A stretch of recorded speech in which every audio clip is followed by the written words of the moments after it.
Kaya Kwaba Kiji Jinang Nunda Mandamang Yuranga Wadandi Buja. Hello, good to see you together on Wadandi Buja. Nalak Karich Wadandi Yunga Jali, the traditional owner Wadandi Buja. Our council acknowledges the Wadandi people on Talanak Buja, the traditional custodians of this Wadandi country, and pay our respects to elders past and present. I declare the meeting open. Thank you folks for coming out in great numbers this evening on Talanak. Item 2 on the agenda is attendance. And we have an apology from our Director of Sustainable Economy and Communities, Mr Nick Byrne, who was on approved leave, and Councillor Earl unfortunately could not attend this evening. And there's also approved leave from fellow Councillor Kylie Keno this evening. Item 3 is disclosures of interest. Are there any disclosures, councillors? No.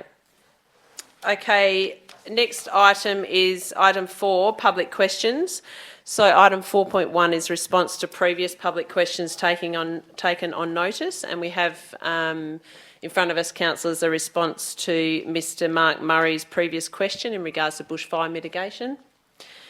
And we'll now move on to, which will be published in the minutes, and we'll now move on to item 4.2. Thank you. Thanks. That's better. 4.2, public question time. Now, folks, I just want to make it very clear that if anyone has a question that they wish to ask council, now is the opportunity. I will not allow questions when an item comes up because we obviously have a lot on our agenda this evening. I have, I think, 8 or 9 deputations to get through. So please consider that advice right now. And if you wish to ask a public question, now is your opportunity, as I will not allow it throughout the meeting. So we have had a question on notice from Mr Mark Murray in regards to the agriculture policy. Are you here this evening, Mark? Yeah, thank you. If you could please come up to the podium. Yeah, you're landlocked there, aren't you? If you could please come to the stand and turn the mic on and start with your name and address, please. Thank you.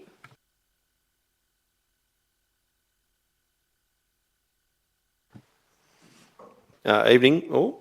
Mark Murray, 57 Gardner Road, Quarramup. I don't actually have my question with me because I did send it through, but my question was surrounding the electors meeting motion that I didn't believe was finalised to be dealt with. So I gave it on notice so that you guys could come up with a response, hopefully this evening.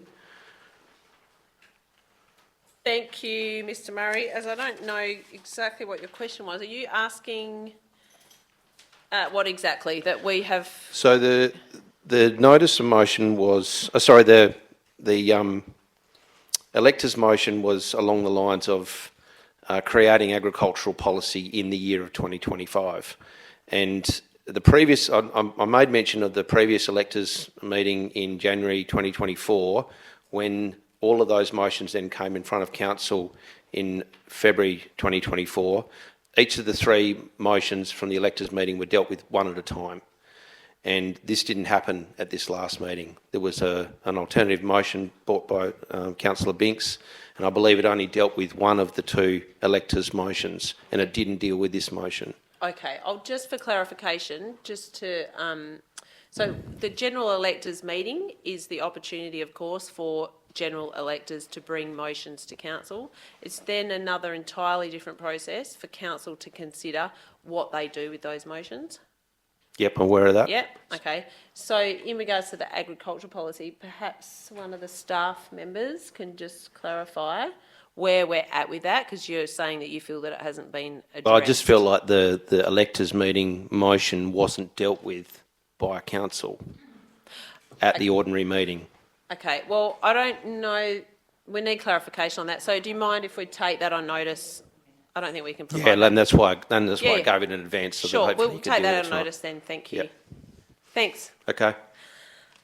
Okay, folks, are there any other public questions that anyone wants to ask council? Thank you. Name and address, please. Emma Pinnock, 29 Turner Street, Augusta. As we've already discussed earlier, but to have on record, I would like to ask the Shire to consider not voting on the biodiversity Act tonight and to reconsider the Climate Action Plan Part 1 again. Okay, so you're asking council to consider those two requests? Yes, Yep. please. Well, I can't answer that now, of course. No, I know. But we'll record that. Thank you, Emma. Are there any other questions from? Yep, thank you. Name and address. Thanks.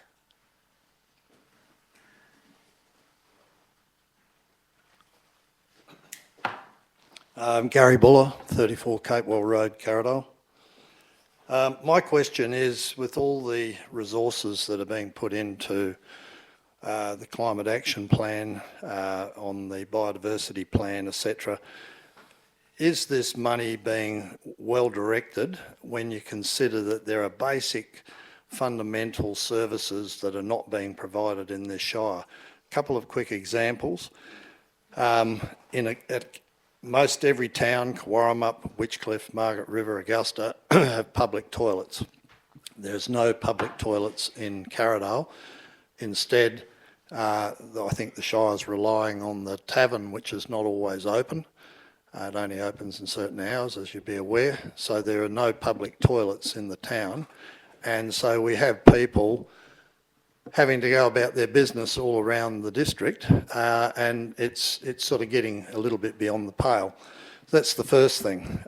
Second thing is subdivisions that are taking place has overridden the parking out at the Carradale Cemetery, where there's virtually no parking available anymore, and yet we're going down the road of this biodiversity, climate change, the whole bit, and it's obviously going to cost. But just to put that into perspective, let's just have a look at it. There's 2,243 square kilometres in the Augusta Margaret River Shire. There's 2,646,000 square kilometres in WA, which means that the Shire of Augusta Margaret River is 85 ten-thousandths of 1% of the total area of WA.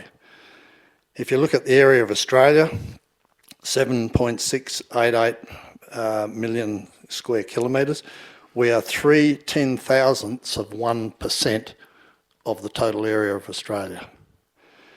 If you go to the land mass of the planet, the actual land area, we are 15 100,000ths of 1% of the total landmass area of the planet. And if you take the total surface area of the planet, we are 44 1/millionths of 1% of the total landmass area. Now, no matter whether the Shire comes up with their world-leading climate action plan and to show the rest of the world, it's not going to make one scintilla of difference to the overall planet. Sorry, Mr. But Buller. it's going to cost. Sorry, just extraordinary figures, but yep. Is this a question? It is. Okay, It's great. just putting Thank it you. into relevance. The money that you're going to spend pursuing the climate action plan and the biodiversity plan, could that not be better put into local services, the ones that I've just described, that are missing in this town? Thank you for your question. Mr. Buller, I'm going to take that question on notice. Can you please send through that question to the staff for the minutes, so it can be accurately reflected, and we will respond to that in the minutes when they're published. Thank you. Thank you. Next question.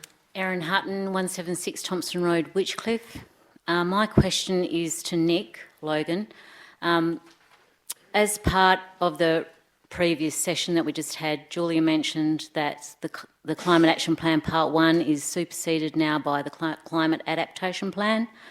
But what's written on the Climate Adaptation Plan and what you said in consultation with the grower group the other night is the Climate Action Plan is still current and it sits side by side with the Climate Adaptation Plan. Can you confirm that, please? Through the chair, obviously a tricky question to answer. When we came and met with when I came and met with the Lower Southwest Growers Group, I did talk about the relationship of those two plans together, and did talk about the Climate Action Plan being distinct from the Climate Adaptation Plan, that it served kind of a different purpose, and that the Climate Adaptation Plan was about responding to the effects of climate change rather than our contribution to the drivers of climate change.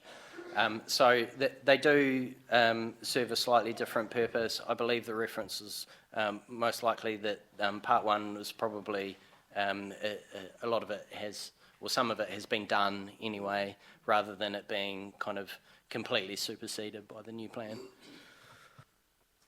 Thank you, Mr. Logan.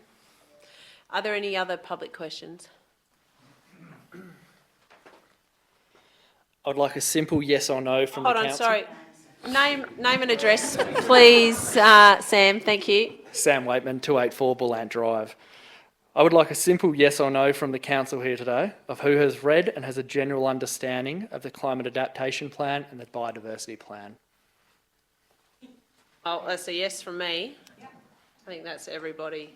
I would hope that all of my councillors have read their agenda items. Thanks, Sam. Are there any other questions? Yes, thank you. Come to the... Ken John, 95 Latch Road. Am I allowed to talk, or are you going to call the coppers on me? Of course not, but please remember to ask a question. Thank you. Thank you. Because the coppers have been called on me from the council. I'm here today a little bit confused because I've had no feedback from the council at all regarding this environmental climate action plan, and I believe that some farmers will be affected by it. Will those farmers that have been affected by it be compensated for the loss of income, loss of land, loss of their primary producer, where they've got to subsidise their land for environmental action? We've just gone for a drought. The farmers in this district are suffering from last year. We're still suffering now, and we've got to put up with this shit. This is not right. Thank you, Mr. John, and thank you for only swearing once. That's appreciated. But I will take that on notice in that I can't answer that question because we haven't dealt with the item and I don't know what it's going to look like, but recognising your concerns around that. So thank you. I've got a map. I haven't even said a map if my land's affected. We will talk to this in the... If you just stay around and listen to the debate, you might get a somewhat of an answer to your question. Thank you. Are there any other public questions? This is your chance. And then we'll move into the next item on the agenda. Thank you.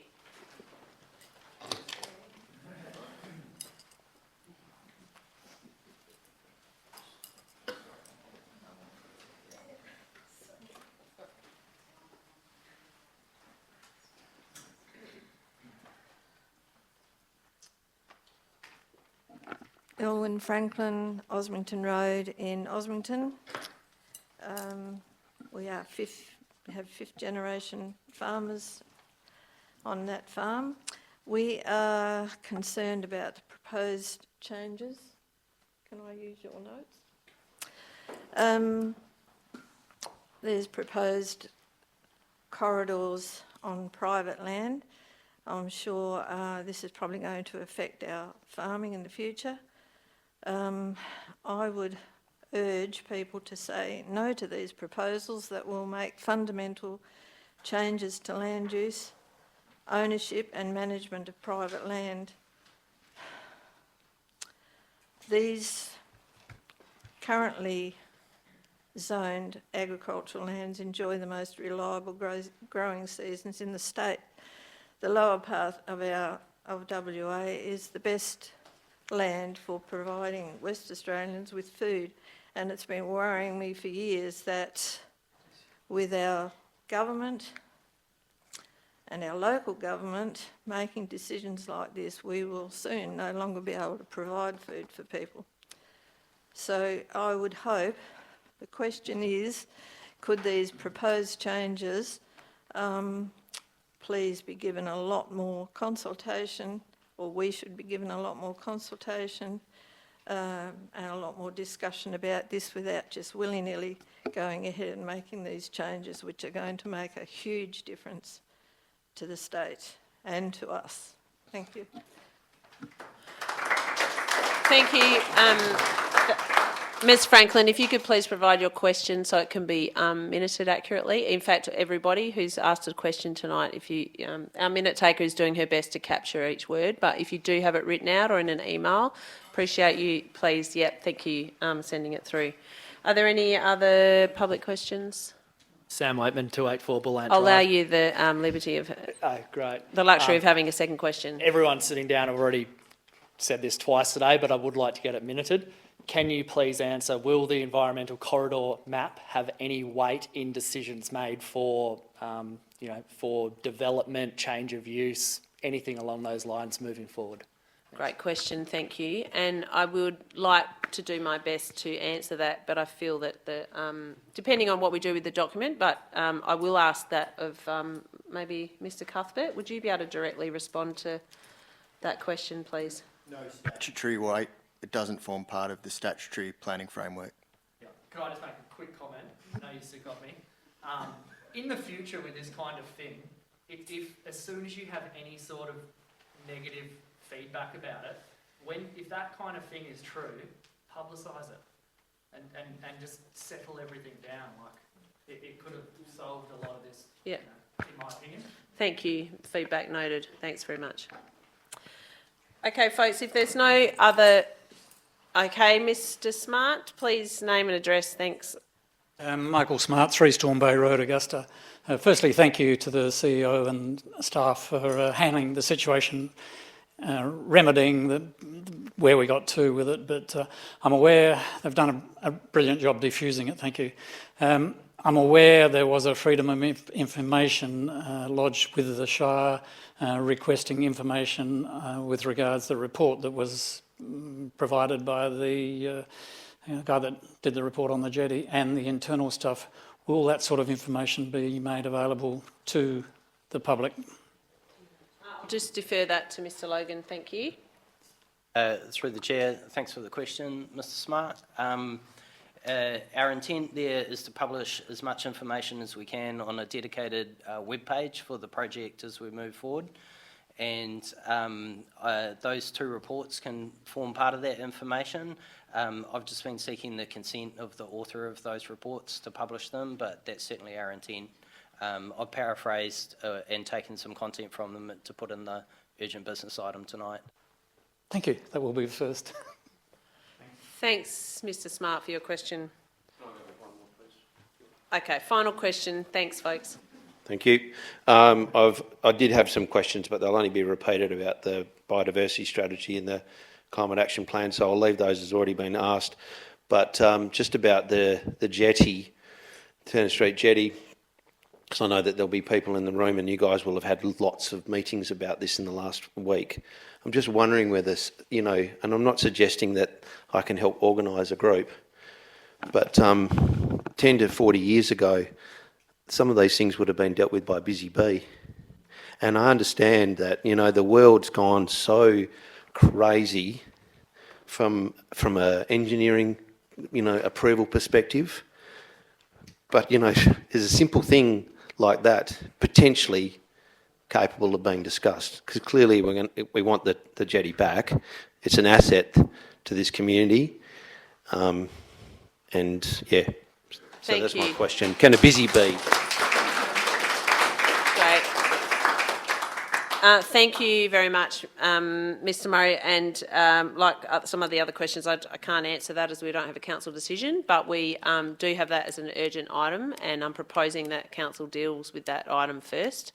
And part of the officer's recommendation is to, one part of the current recommendation is to form a community reference group and to totally have that ability to explore the options there. But yeah, we live in a world of risk management, and yeah, thank you, good question. Okay, folks, we'll now move into item 5, which is applications for leave of absence. Members, do I have any applications? No, okay. So we'll move into the item 6, confirmation of minutes of the previous meeting. Do I have a motion there. That's the officer's recommendation. Councillor Boland and Councillor Binks to second that. Do you wish to speak to it? Councillor Binks? No? If there's no one against that, we'll put it to the vote. All those in favour? It's carried unanimously. Thanks. Right, we will move into deputations, item 7. So I must publicly minute that I did have to, unfortunately, sorry Mr Noakes, had to refuse a deputation given the quantity of items and deputation requests and the timing that they were made. I did have to refuse your deputation in accordance with Standing Order 5.9. Could I just say that Matt Neal, I don't believe is here, and we're hoping that I can take his place. But that's up to the process. I'll just get some advice on that, just to check. Hold on a sec. Thanks.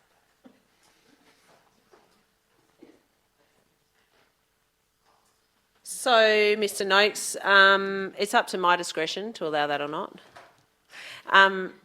Do you, have you, just in regards to it being in regards, is it in regards to the minutes of the Advocacy Committee meeting? I need clarity over that. Okay, what's it in regards to? Biodiversity strategy. Biodiversity strategy mainly. Also some climate action plan and general consultation around those plans.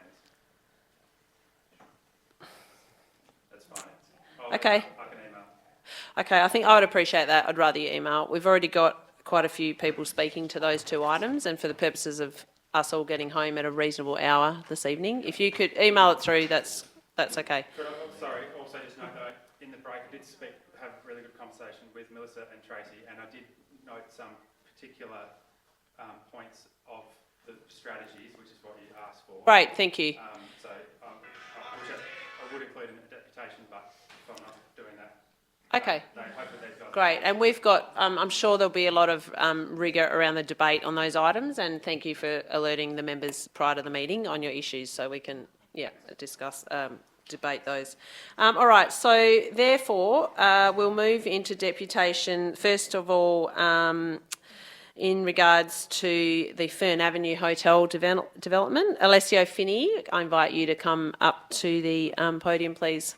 Name and address, and just a reminder to all the deputies tonight, I think I've notified you all, you've been advised that you have 5 minutes, and I'm going to be pretty timely with that. So please keep to your 5 minutes for your deputation. Thank you.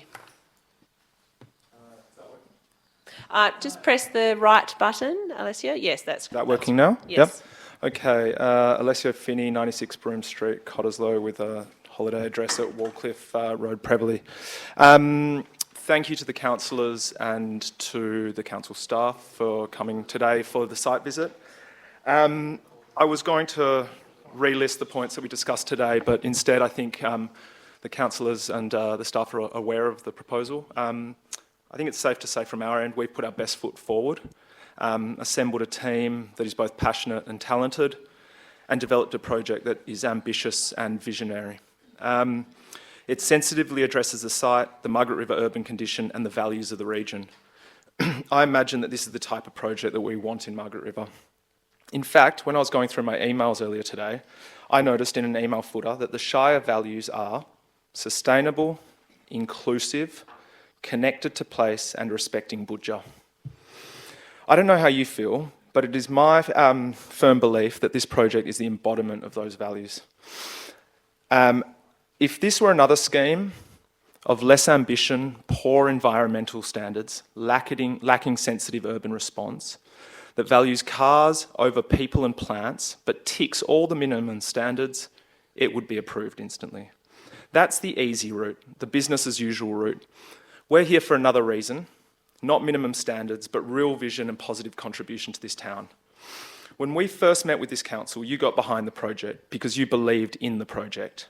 Since then, nothing material has changed, and it's now firmly in the Shire's court to make a decision. Thank you. Thank you, Mr Finney. You might just want to come back, please, in the event there may be a question or two from elected members. Elected members, are there any questions of Mr Finney? Councillor Daff. How many deputations for this item? Just one other. Sorry, they've got 3, they've all got 5 minutes each. I'll just hold my questions till the end. At the end? Okay, Yeah. cool. Over to Tim now. Thank you.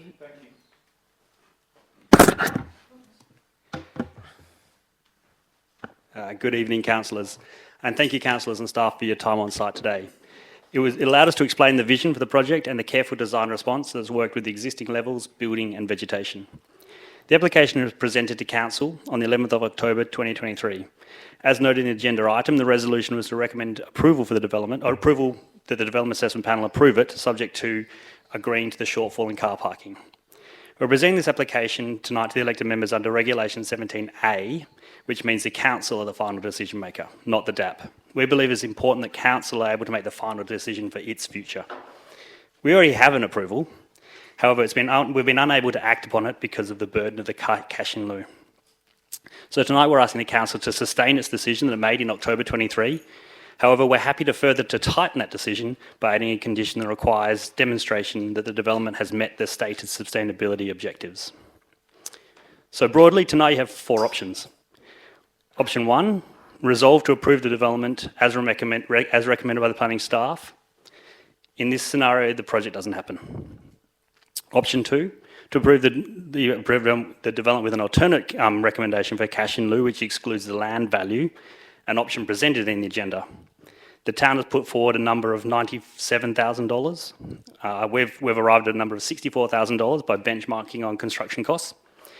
In this scenario, funds will be diverted from the project and limits the potential for the project to achieve its intended outcomes. Option 3, resolve to approve the development with a sustainability condition that we have circulated that will entrench these intended sustainability objectives and outcomes. Or option 4, to approve with the cash in lieu condition removed, consistent with the council's original decision in 2023. This scenario would allow the proponent to direct the funds to the project and realise the intended vision. This is obviously our preferred option. The only other point I'd like to make is that I've been doing this for nearly 20 years, and I've never seen a proposal receive 75% submissions in support of an application. In fact, I've barely seen any get over 50%. It just doesn't happen. This application shows that there's a huge amount of public support for it. It's an incredible project. The community want it to happen. It aligns with the city's vision and values. It's nation leading in construction and operation. It fills a gap in the tourism market and will positively add to the visitor and resident experience in Margaret River. So we urge you to approve it tonight and without the cash in lieu condition, and we're happy to take any questions. Thank you. We have a third deputation from your group, or? Oh, sorry, this is the Fern Avenue development. Yep, Finney Group. We decided we'd okay, you're happy with that. All right. So, councillors, now's your opportunity if you wish to ask the developer any clarifying questions. Otherwise, when we get to the item, you'll be able to ask staff questions, but not the developer. So is there any questions you wish to ask the developer? Councillor Dath. Yeah, I just heard you say you benchmarked on costs, but did you benchmark on local costs? How much it would cost locally for car parks? Yeah, according to our QS, yes. But that's very easy to get different numbers, obviously, depending on how you do it. So yes. Yeah, and I was just wondering if you've had any consultation with the local businesses around there as to how you would work with them and making sure that your staff and guests don't use other private car parks? So we've had lots of consultation with local businesses. We, as I said, we're local. We've had a house here for many years, so we holiday here as a business family. We have lots of associates down here that we talk to frequently.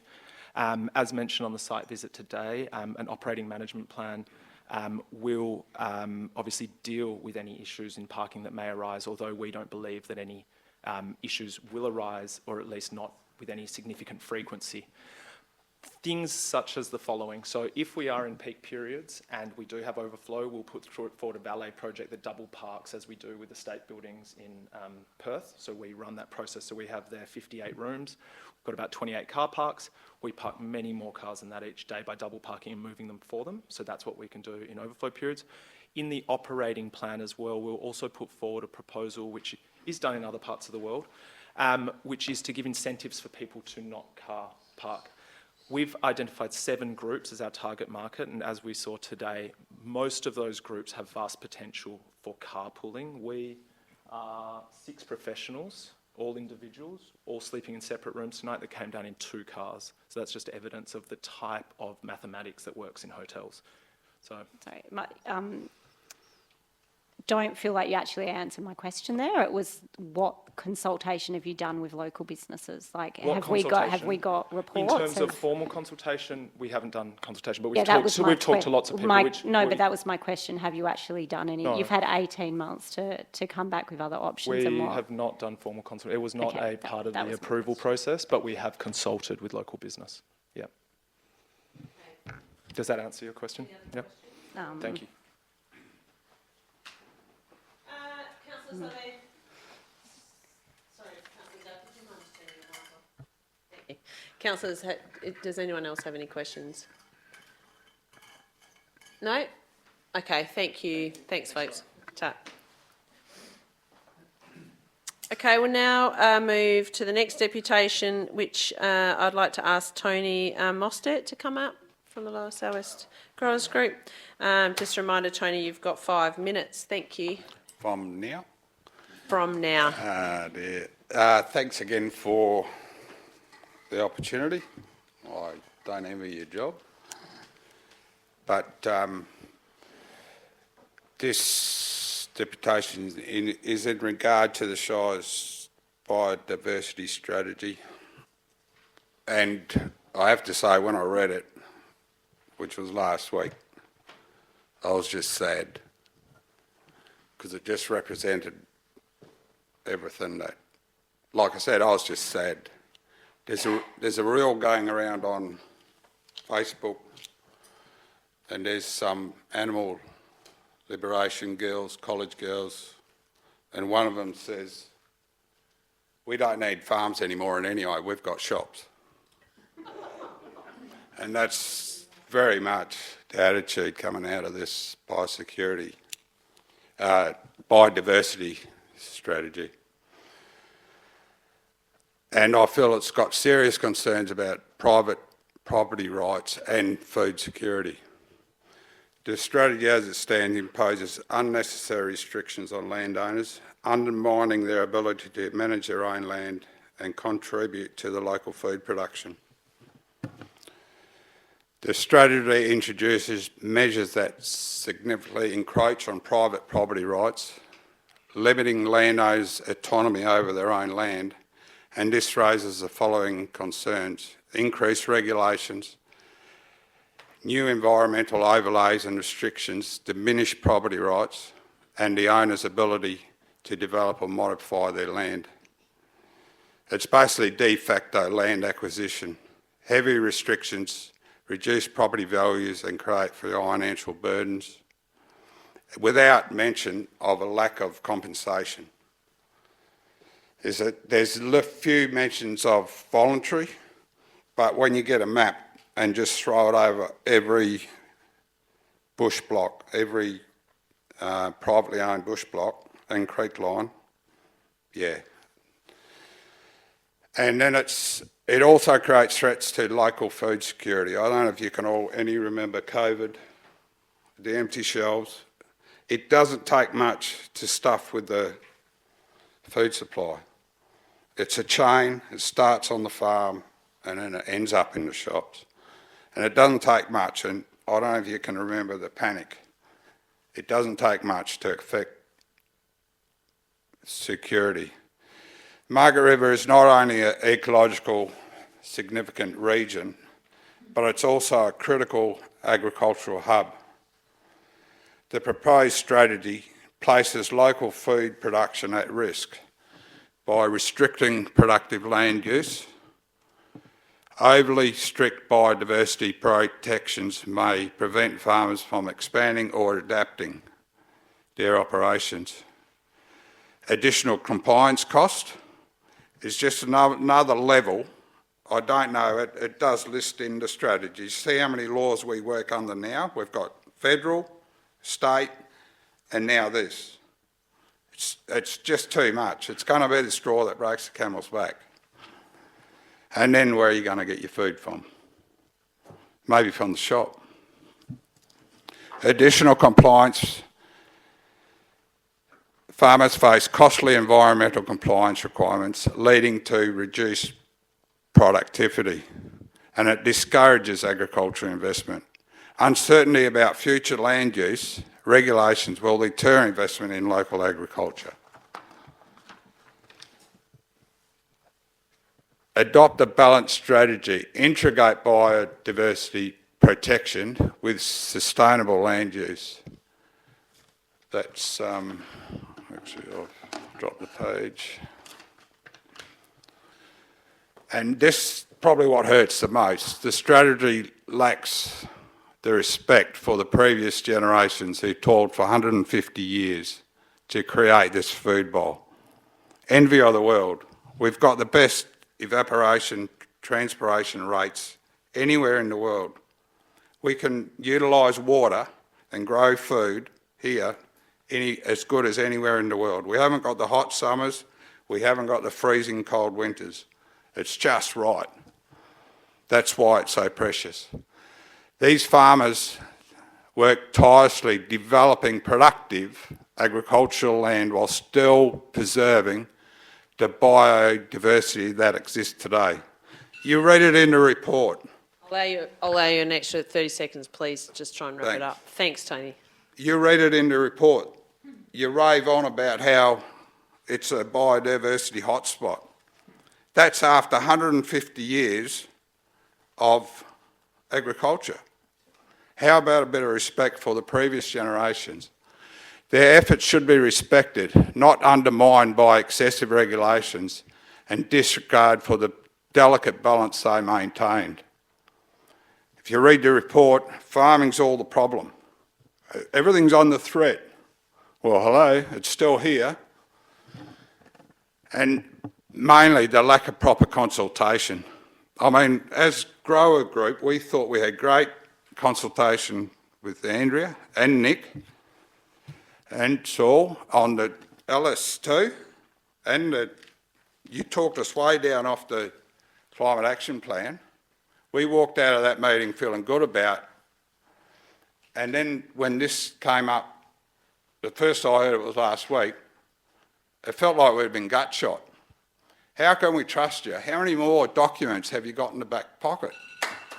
Thanks.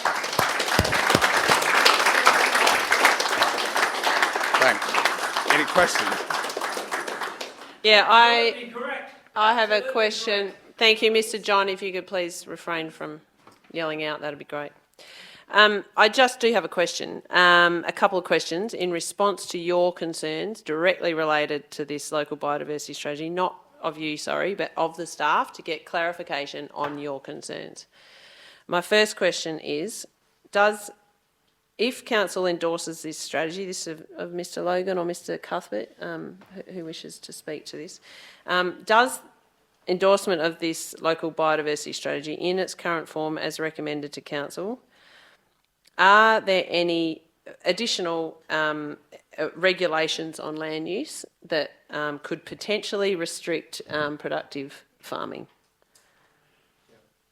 Thanks for the question, Shire President. I've been making a note of some of the words that have been coming through in the deputation. So things like impact on land use, ownership, management, zoning, private property, undermining farmers, impacting autonomy, a compliance burden and regulation. The documents that are before council tonight do not impact on any of those things. It is not regulation, it is not rules. It doesn't change land use, it's not a zoning scheme. It doesn't impact on any of those things. Okay, so can you, and I was going to ask other questions, but you've mentioned all those terms around what I was going to ask you about. So can you just clarify that there is, there's no legal or statutory requirement? If council endorses this strategy, there's no legal or statutory weight to this strategy? No, that's right. So you'd be aware that when you're considering planning items, there's certain things that you must give what we call due regard to. Neither of those strategies would, these strategies would fall into that group. Yeah, so they don't. So they don't even fall into the category of having to have due regard to? No, you could certainly refer to them if you wanted to, but you, as we set out in the reports that we provide to you, you wouldn't be compelled to do so. Thank you. Are there any other questions from... Yes, Councillor Muir? It seems to me that we have a bit of a communication problem potentially in terms of... Yeah, because... Huge. I think we're on the same page that we really value agriculture and we want it to thrive and flourish. And we recognise that predominantly it's farmers who are looking after land. And I guess what I want to understand is what are the bits in the report that are raising such a lot, that you think are saying that there's going to be legislative requirements, because there seems to be a mismatch. And I'd really like to try and understand what are the bits that you think are talking about potentially impacting your farming business. It's a slippery slope. You got endangered plants, okay? They get registered. And then if you want to do anything, this is just an example. If you want to do any kind of development, they've got proximity limits. Did you realise that just because you're near a national park, just because you're in 9 k's of a national park, you've got to spend a whole heap of money on doing a survey? So national parks aren't just national parks, it's 9 k's around them, 10 k's around them. And that's what I'm talking about, the different levels of, that's the state government regulation. And have you had a look at the list? It's about that long. How many laws we already operate under? It's just on the environment. That's not biosecurity, that's not health production, you know, food production. And why? It's just a box ticking exercise.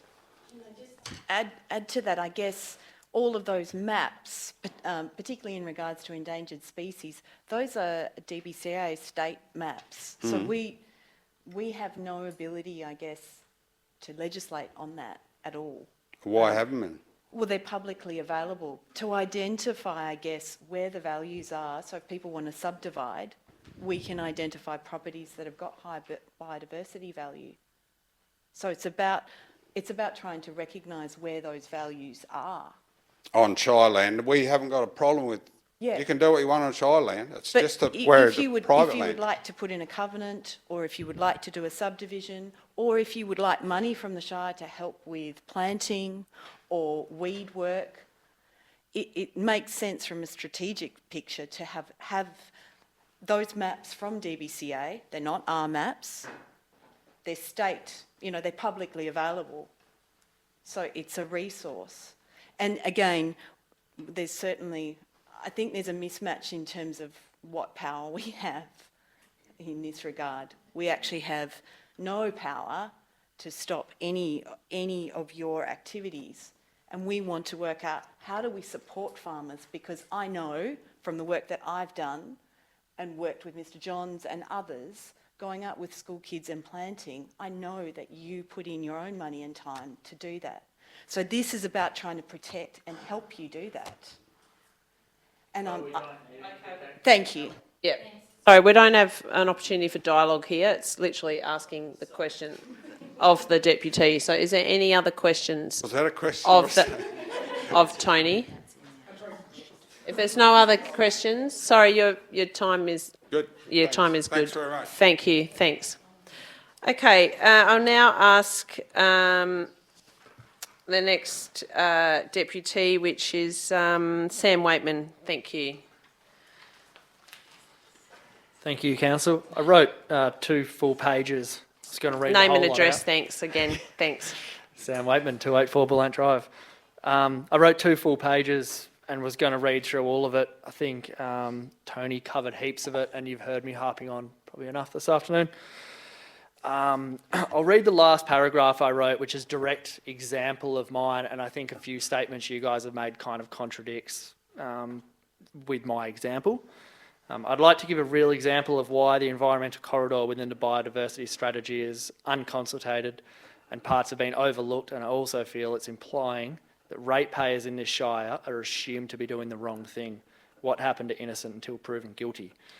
One of our family's farms has been earmarked for the environmental corridor on Bullant Drive and has our neighbours, as has our neighbours to the wests.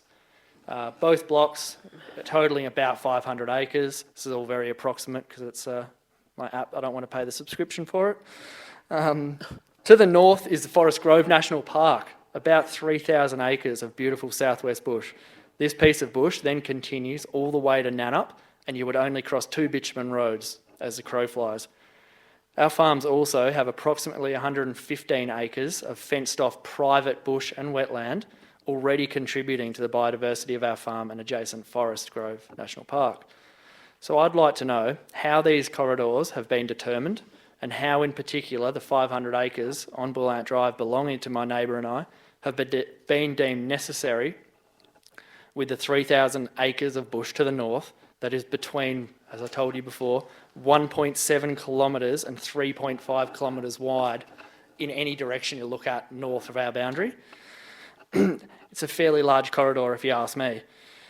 And then one other quick one. Matt just said then, we said earlier today that there's no legal weight on this.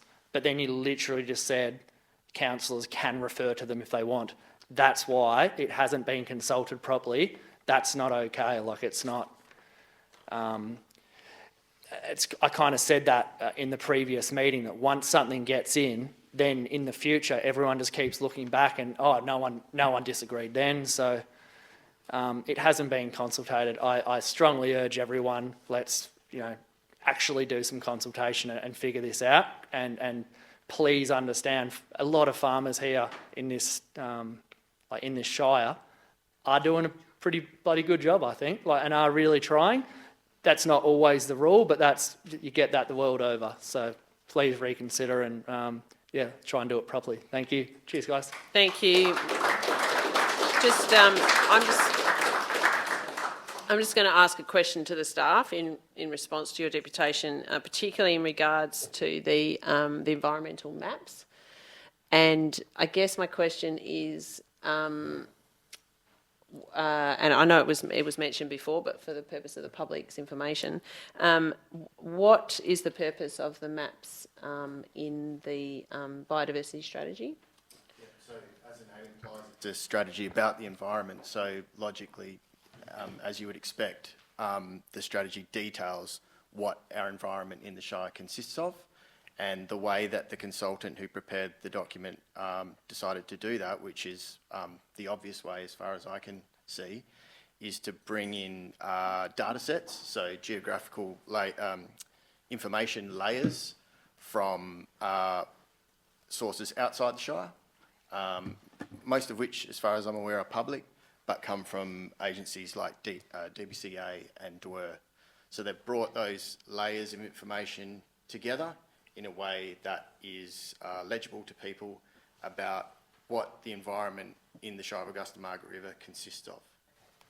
So with that knowledge and that answer then, whether John can own the land or Sam own the land or anyone in this room, those maps are there for the purposes of the land value, is that correct? And the environmental values of that land?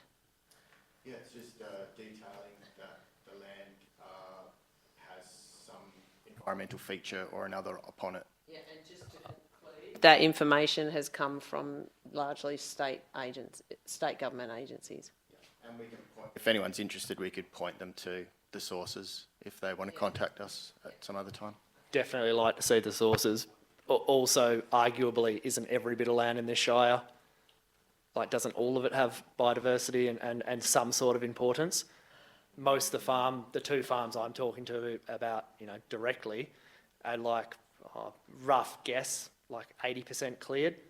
The other 20% for the most part is fenced off and already is doing the right thing. And you can't say long term that this won't have effect on property value and stuff. I can tell you, if I was going to buy a farm and one shaded in environmental corridor and the other isn't, which one are you going to look at?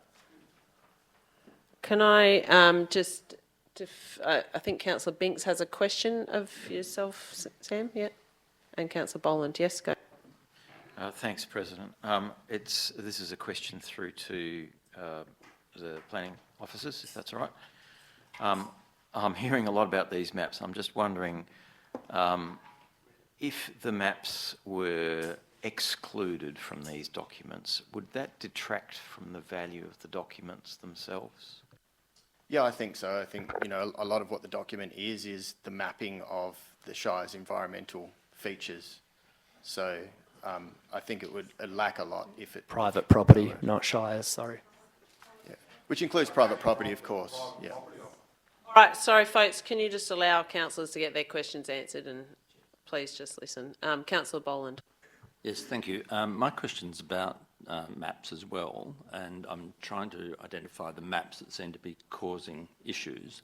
I'm looking at figure 12 on page 55, which is headed ecological linkages. So I'm wondering whether that is the particular one that seems to be bothering Sam and other folks. There is figure 2 in the agenda item, which seems broader. This one seems more specific about ecological linkages. So is this the particular map that's causing problems? It's probably a question. Based on what I've heard from the questions, yes, that is one that causes issues. The environmental corridor maps. Yeah, it's headed ecological linkages. That's the one. I've got it there. Is it that one that's particularly bothering you? No. We can ask these questions. No, that's definitely different. So I'm trying to figure out which is the map that's giving the issues. So can that be identified? Well, that. But it's that coming, was in the biodiversity plan that everyone had said they'd read. But it's coming from the audience that there's something that's bothering, and I'd like to go to that and see whether that what it is. Do you want me to finish my question? I'll come show you if you want. Yeah, I think up to the chair. Yes. We're most grateful for your comments, but this is not an opportunity for dialogue. Like, you know, this is a deputation. It's not where we ask questions. We ask questions of you, but not the other way. But you've made it clear where your issue is, I think. So, councillors, pardon? I can just say that now, when we go to the item, you can ask clarification around the naming of the maps or whatever it is that you have concerns about to address Mr. Waitman's concerns. So we'll leave it at that, and we'll keep moving on. Thank you. Thanks very much, Council. And as I said before, we're just farmers, not, sorry for procedural problems. Yeah.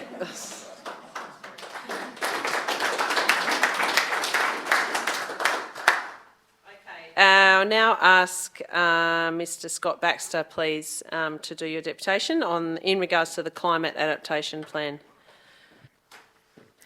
Yeah, good evening, CEO, Shire President and councillors. Yeah, my name's Scott Baxter and I'm from 274 Dennis Road in the Scott River. I'm a local beef cattle farmer at the Scott River and a local Vineron. Our family have a long history of agriculture and farming in the region. I'm here tonight to speak to you about the Climate Action Plan, but first a little bit of background information.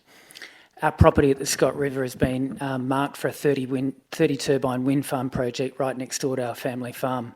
There's been a lack of transparency from the developer, Synergy Red, from the very first day their lawyers rolled into town offering cash incentives to say nothing and to keep our thoughts and information confidential. And there's a certain style of grooming here at play, luring landowners to sign up to 60-year land access agreements without providing all the information up front to make informed long-term decisions on our business and lifestyle. Hydrology, bird surveys, environmental reports, noise modelling and acoustic reports should be presented in the first instance before any landowner or host is lured into a potential 60-year contract. There needs to be more consideration about the long-term negative impacts these giant turbines will bring to the community and to the environment.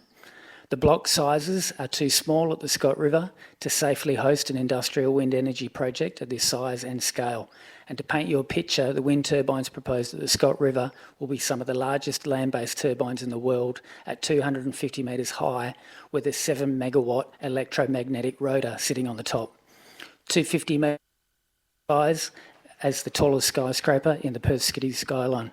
That's 30 skyscrapers that will be towering over our farm 365 days of the year. And we won't be able to distance ourselves safely from the giant turbines if they're placed on direct adjoining land. They, the developer, really need to show that they can contain all noise and disturbance and electromagnetic radiation within the project boundary and not to use neighbouring land or my land as a buffer for their industrial activities. The infrasound from wind turbines can be felt as far out as 20 kilometres from the source turbine, and that's something to consider for all residents living in Augusta, Carradale and Malloy Island, not just the immediate residents of the Scott River. Which brings me to the Augusta Margaret River Shire Council's Climate Action Plan and its framework and its key players. Part 1 of the Climate Action Plan framework states that it was made up of the Climate Summit hosted in conjunction with the World Surfing League in 2019. And there's a big question mark here around accurate representation and consultation. What's become apparent reading through the Climate Action Plan is that from a consultation perspective, the Shire has not consulted with all key stakeholders in their Climate Action Plan, including the farmers and agriculture industry. We have all been completely sidestepped in this policy adaptation, and we are a solution to many of your worries in the Climate Action Plan. We're not the problem. My point is, I believe that the Shire's Climate Action Plan is flawed due to inaccurate representation of the local community and farmers and the agricultural sector. We have never been consulted about the grand ambitions of the Augusta Margaret River Clean Community Energy and the Shire to install a wind factory at the Scott River. It appears that the Shire has invested heavily into the Augusta Margaret River Clean Energy Group with substantial funding of $45,000 to facilitate approvals and feasibility in 2021 for a wind factory. Again, as neighbours, we were never contacted or made aware of the intentions of this prime agricultural land asset by the Shire or by AMRCCE. It's this lack of consultation and transparency surrounding the Augusta Margaret River Clean Energy and their financial arrangements with the Shire to then sell the intellectual property of the wind data to the current developer Synergy for an undisclosed amount. This commercial arrangement between Synergy Red and AMRCCE is now bound by a confidentiality clause, and so is the local Karri Karak Aboriginal Corporation, now in a commercial arrangement with Synergy Red also. And they've been gagged by their arrangement too. I believe due to the lack of consultation with local landowners, the lack of transparency from AMRCCE and their financial relationship with Synergy Red, which make up a large component of the Climate Action Plan Part 1 and its projects in planning in Part 2 are questionable and they're flawed and it should be revised. And I ask the Shire not to adapt Part 2 of the Climate Action Plan until Part 1, we go back to the drawing board, is revised with proper consultation with key stakeholders in the region, including the farmers and the agricultural sector. I'm nearly done. Our region in the Scott River is not just any rural land, it's a biodiversity hotspot, and this means it's home to a diverse range of flora and fauna that are dependent on the unique ecological conditions, and it's called the Scott River Ironstone Association, and it's protected federally under the EPBC Act of 1999. The proposed wind turbines threaten to disrupt this delicate balance and potentially leading to irreversible damage to the environment, the aquifers and the waterways of the Scott and Blackwood River, and then out into Flinders Bay. And this is not a mere possibility, but a serious risk based on evidence from the failed Beanup sand mine, which is directly adjacent to the wind factory proposal. So tonight, I just ask, please don't stuff the Scott River and please do not adapt Part 2 of your Climate Action Plan until Part 1 shows a true representation from the wider community. Wind turbines aren't as clean and as green as they're made out to be by industry, and we need to have better policies in place to protect neighbouring landowners like myself and the wildlife and the environment from large-scale industrialisation.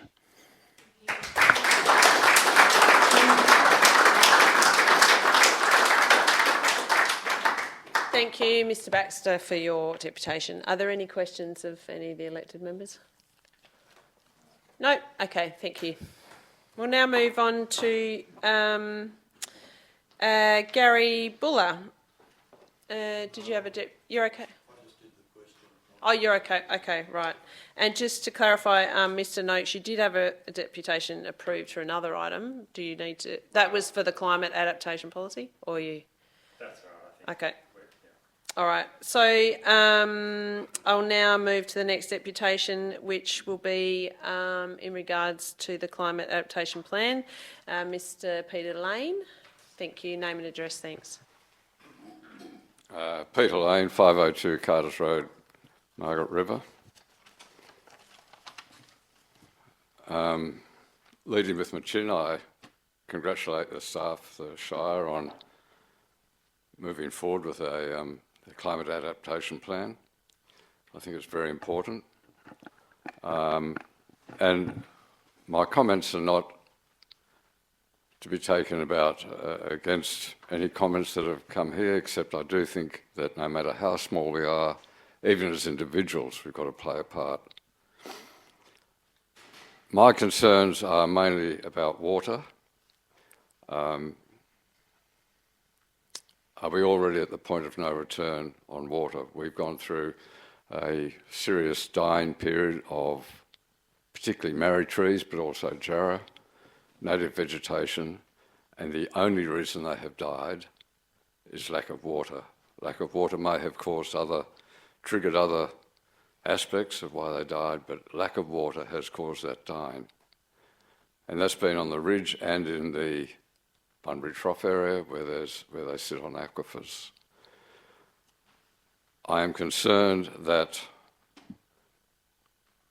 the town, when people run out of water, they suck more water effectively out of the Arragadee. And we as humans can drill as deep as we want into the Arragadee, plants cannot. And they are the groundwater dependent ecosystems which will be the first to die, and in places they are dying. Should we take that as a warning? It's hard to know, but I do think that all the aspects that we are proceeding with of more development, more tourism, more impact on the area cannot do anything but have a greater impact on the extraction of water. The other concerns I have, and I'd like to stress that that is water not just taken from the aquifer, but it's from the superficial aquifer in the Lune Naturalis Ridge, where groundwater is really not much more than the soil profile, more dams, more exposure to evaporation. Dams may not fall that much because they keep on sucking water out of that superficial aquifer, and it's evaporated. And that's where we've seen most of the dying, in those areas. Some other aspects I'd like to mention, which I hope will be taken as constructive, are that climate science, sea level rise gets a mention, but well-documented wave height in the Southern Ocean and the southern part of the Indian Ocean doesn't, nor does storm intensity and predicted change of storm direction, which can be quite profound in how we adapt to climate change. Just in respect of management of water, I'd very much like to see the Shire encourage people to grow native vegetation on verges in their gardens, and be an advocate for that. The Department of Water doesn't do much in that respect. I'd have to mention Bustleton. They've got saltwater intrusion. Instead of coping with that, they simply move the bore field back further out of the saltwater area. And I've got to mention that I rode from about a 15-kilometre ride along the Bustleton foreshore. Every place had beautiful lawns, and only one or two places had any gardens, and they are taking water out of that Yarragadee, and that affects all of us. So that sort of behaviour is nuts, and the Shire there does the same thing. They have verges of nice mown lawn, which all they do is water. So I'd like the Shire to be an advocate for better use of water across the area where the Yarragadee groundwater is used.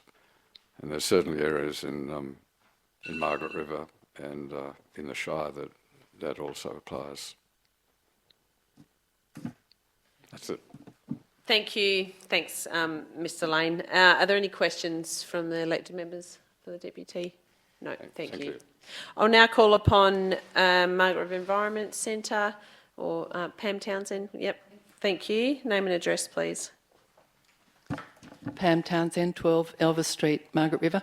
Feels like being in the lion's den. I noticed no one clapped Peter then. I'll clap you. Okay. So thanks very much for the opportunity to address Council about the proposed climate adaptation plan towards resilience. Firstly, I'd just like to say what I understand that a biodiversity hotspot is, and that's a place where biodiversity has been and maybe continues to have great biodiversity values, but it's under major threat. That's what a hotspot actually means. And if we look at Western Australia, the southwest, we've got 13% of our native vegetation left. And we've done that from 100% to 13% in 100 years. So this plan, this climate adaptation plan, has been in the making since at least 2019. So congratulations on producing this final plan. It's well researched, it's well written, and it's thorough. The scientific evidence is well presented and sourced, the risks are articulated, and the actions are comprehensive, and the plan states that the plan will be regularly reviewed. We have our work cut out for ourselves. For example, changes from climate change are potentially going to change how and where food is produced in the future. I'm not talking about 5 years, I'm talking the long future, which is what planning is all about. The necessary Shire responses are potentially huge over time, and the financial implications are well shown. For each dollar spent, and this is in the plan, for each dollar spent now on disaster prevention, we can save between $4 to $11 on recovery costs.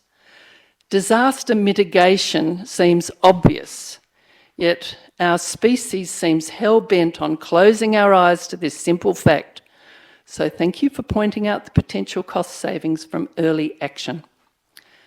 The plan's authors also point out that the Shire is only one cog in a very large wheel, and it's now widely understood that this wheel is called global corporate capitalism. This now global economic system is driven by growth, and it's easily shown that so-called green growth is actually greenwash. The plan works on the areas that the Shire and our community can have some control and some influence on. How the Shire does things, and suggestions for how the community can do things, plus areas upon which we can exert some influence. And we live right now in a Goldilocks place, in a Goldilocks time, but things are changing. Leadership and advocacy are very important parts of our collective responsibility. If we can see what needs to be done, and we omit to draw this to the attention of those who can do something about it, we're abrogating our responsibilities. There's a famous quote, The only thing necessary for the triumph of evil is for good men, and I presume they meant women too, good men to do nothing. We cannot remain passive or silent, as this enables wrong to be perpetuated. Our councillors and our Shire staff are main players in the leadership within our Shire. I encourage you to be bold and inspiring in your community leadership roles, and this will in turn model the leadership qualities that will be required in our community going forward into a changing future. So thank you for all your hard work and the production of this excellent and timely plan. I'm not going to stay for the item. I'm going to go down to the jetty to join the picket line. Thank you. Thank you, Pam. That concludes our approved deputations, councillors. So we'll now move into item 8, which is petitions. I believe there is one. Is there a petition that someone's presenting me, or no?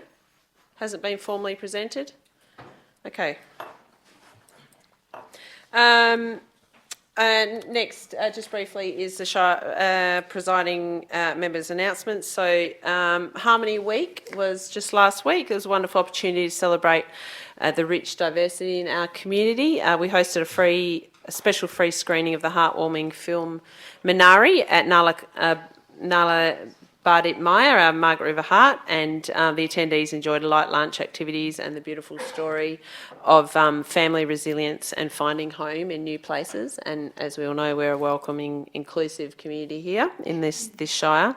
We also held a really memorable citizenship ceremony, which welcomed 16 new citizens from 10 different countries into our community. So congratulations and welcome to all of those new community members. Looking to the future, our CEO will be attending several key meetings with new state members and ministers and myself, continuing our strong advocacy on behalf of our community. And the CEO and I will also soon meet with the East Augusta Citizens Association to discuss their local priorities. Just a reminder that the 2025 Margs Youth Festival, our vibrant celebration of youth and community spirit, is on April the 17th, and there'll be more details on the socials and the website soon. And also an encouragement, I guess, to the members of the public to, I know a lot of you have participated in the strategic community plan opportunities that the administration have provided, but encouraging you to complete the survey if you haven't yet.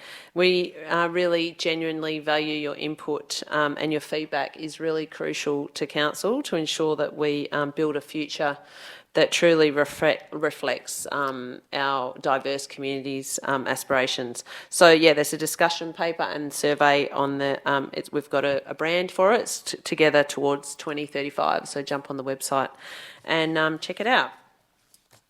We'll now move to item 10, which is questions from members, of which due notice has been given and there are none. So we'll move into item 11, reports of committees and officer reports. Councillors, I'm proposing that we change the order of business. So I'd like to move a procedural motion that we consider the urgent item, which is the Turner Street Jetty first. Yep. So Councillor Binks, you can move that if you like. A councillor to second that. Councillor Muir. No debate. All those in favour? That's carried unanimously. Okay, councillors, we'll consider the Turner Street Jetty item.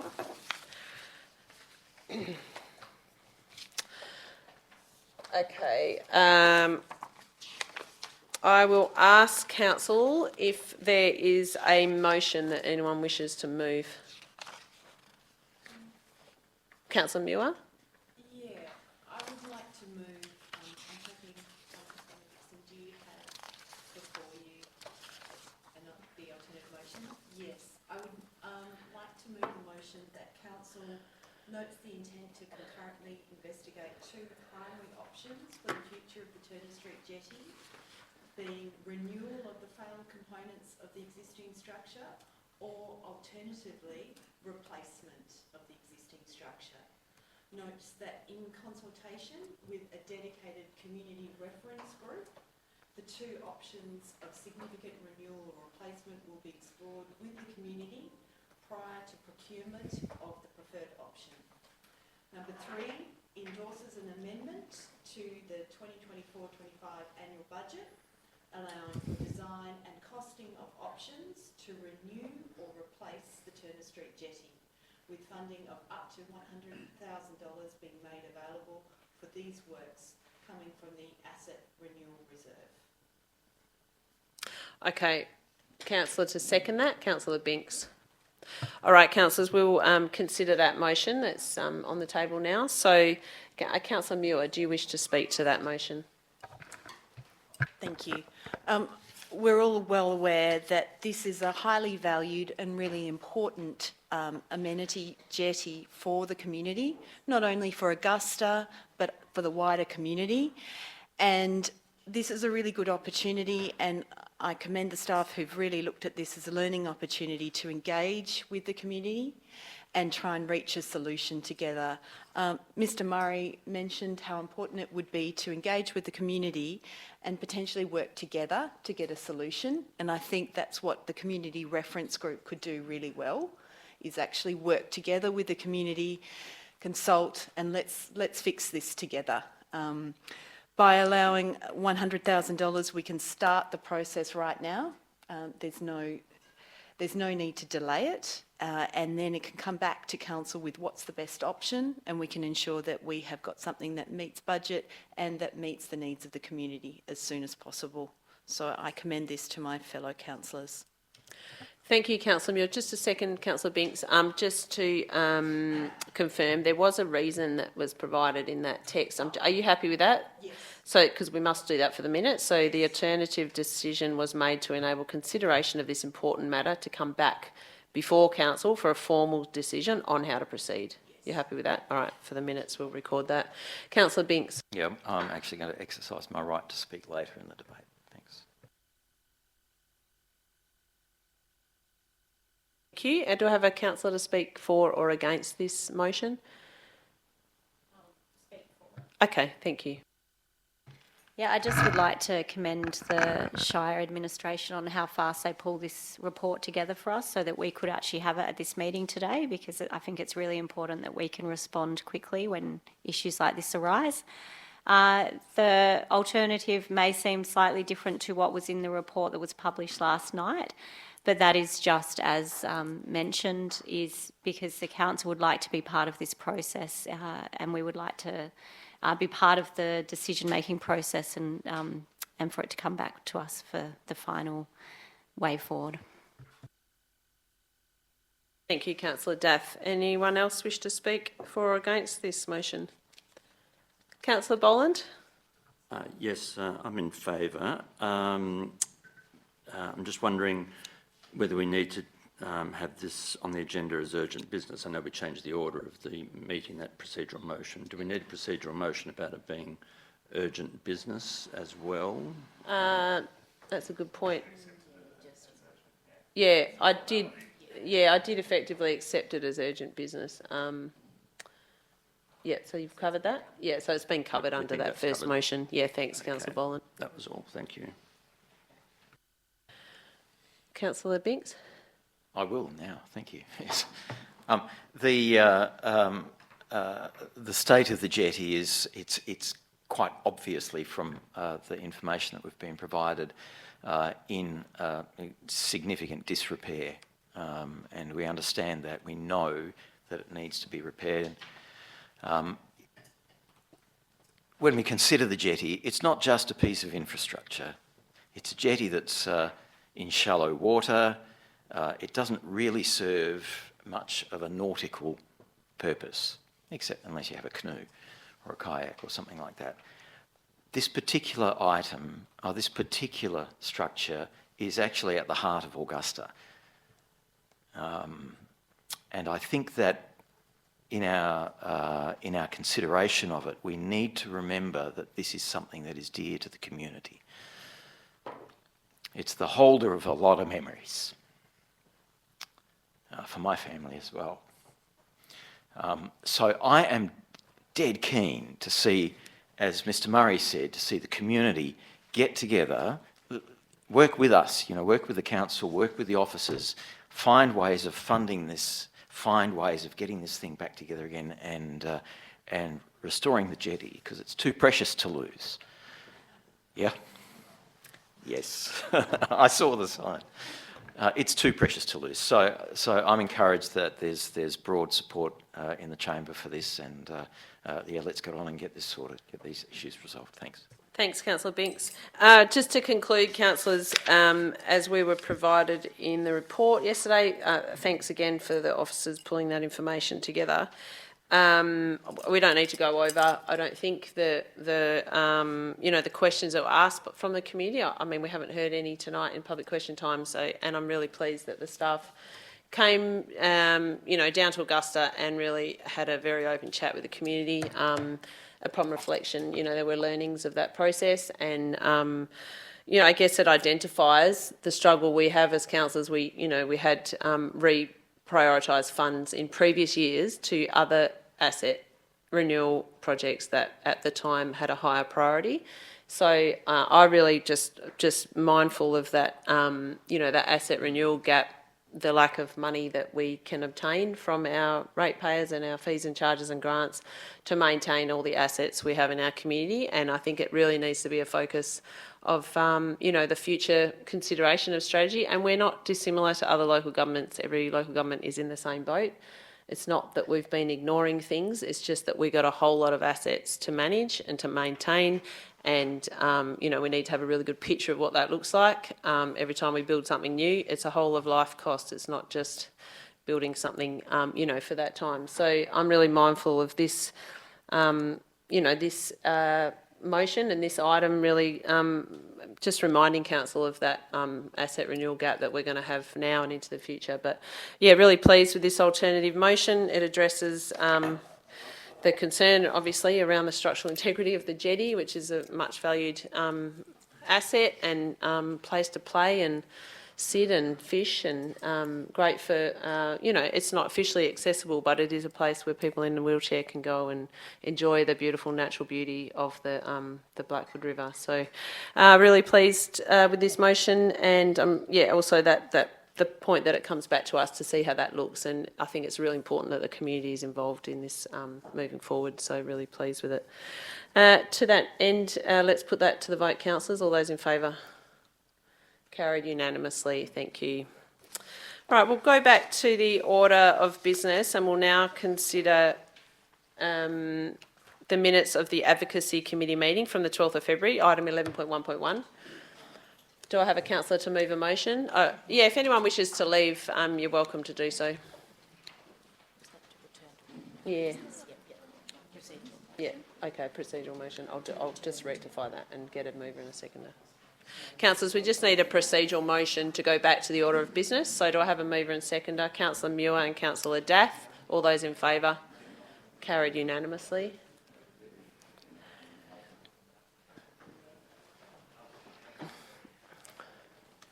There are a few seats available if those outside wish to sit down. There's plenty of room now. Sit down for the long show, folks, if you like. Or not. Okay. Right, we'll move now into item 11.1.1, which is the minutes of the Advocacy Committee meeting of the 12th of February.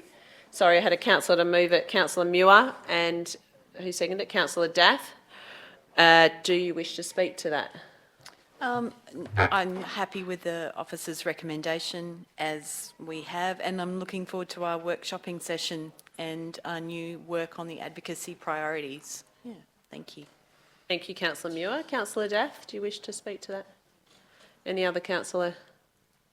We'll put it to the vote, councillors. All those in favour? That's carried unanimously. We'll now go to item 11.1.2, which is the 2025 beach bus service. Councillors, do I have a motion, please? And that's the officer's recommendation? Okay, that we receive the report and notes the ongoing engagement with the PTA to advocate for public transport service provision in the Shire. And a seconder? Councillor Muir. So Councillor Daff, Councillor Muir. Do you wish to speak to this, Councillor Daff? I'll try and keep it very quick because I know we have a busy busy meeting. I just need to take a moment to again thank the Shire administration for their fast and effective work pulling the procurement of this service together so quickly just before Christmas. It was pretty hard to capture some of the positive effects of the service, as in the reduction in cars at the beach and less traffic, and the stress that would have on people who were driving and using the car parks there.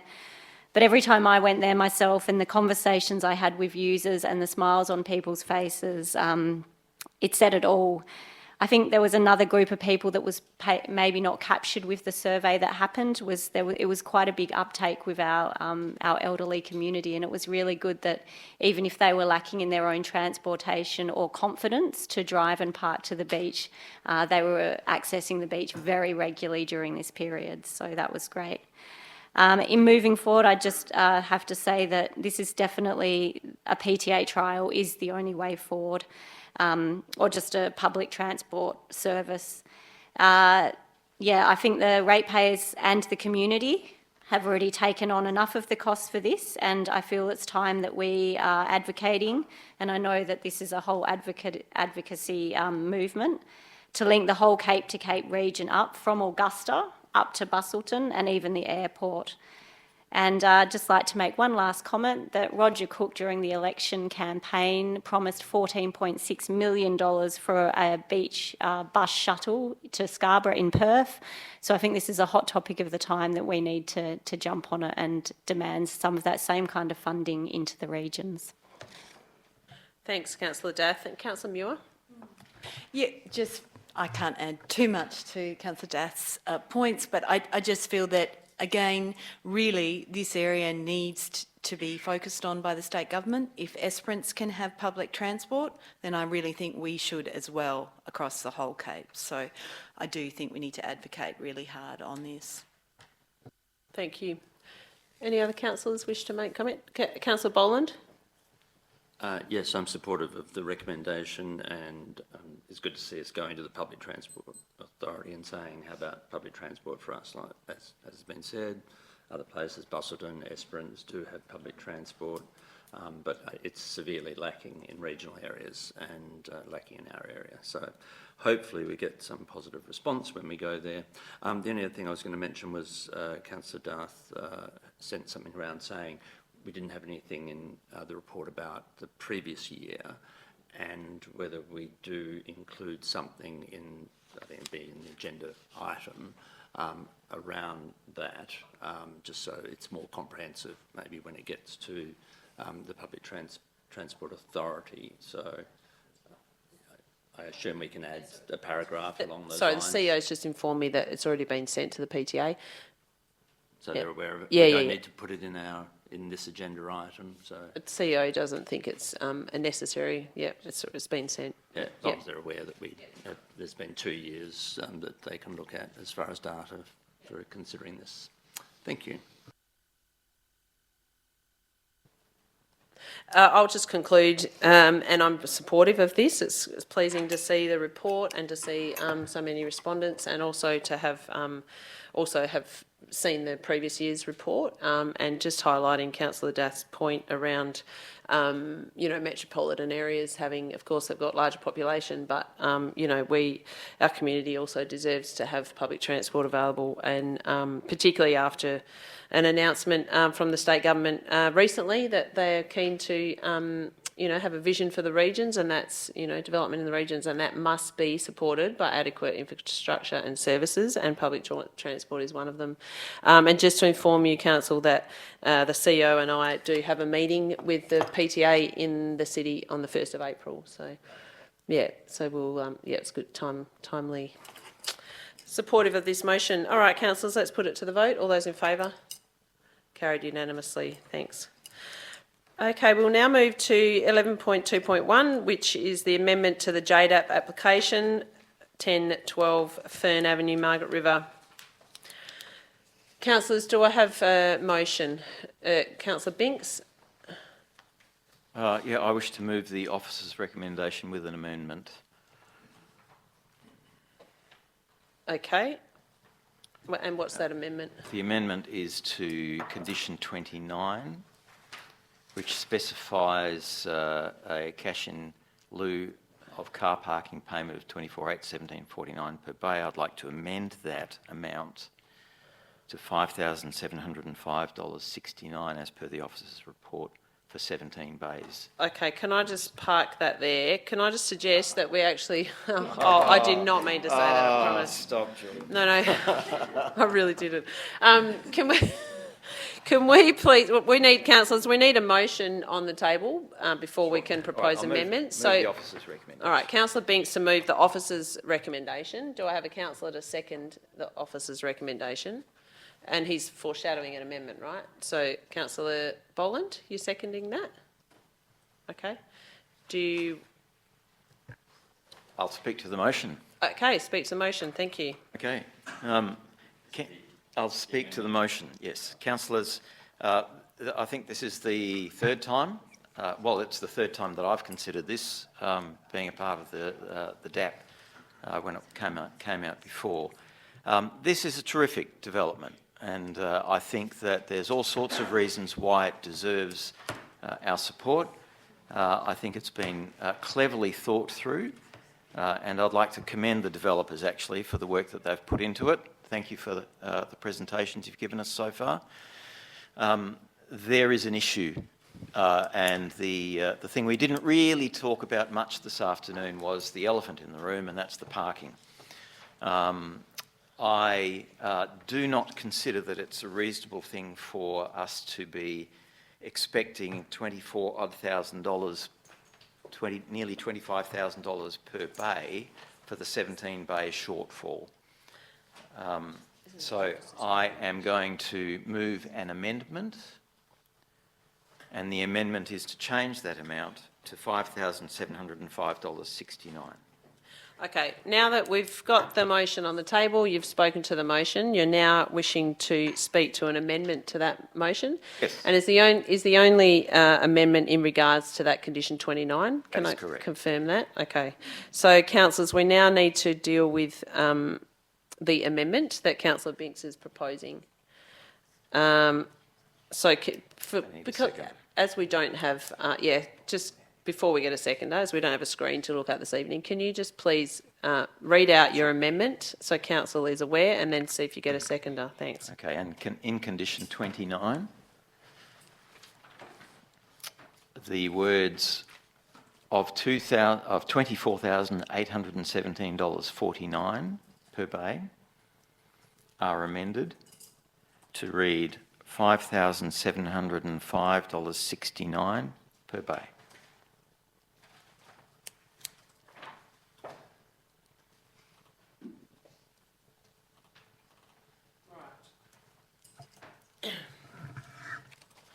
Do I have a seconder for Councillor Binks's amendment? Councillor Boland. Okay. Councillor Binks, you wish to speak to that amendment? Yep. Yes, thank you. Councillors, it's tough doing business in this world that we're in at the moment. And I think we need to be mindful of the responsibilities that we have to help facilitate appropriate developments.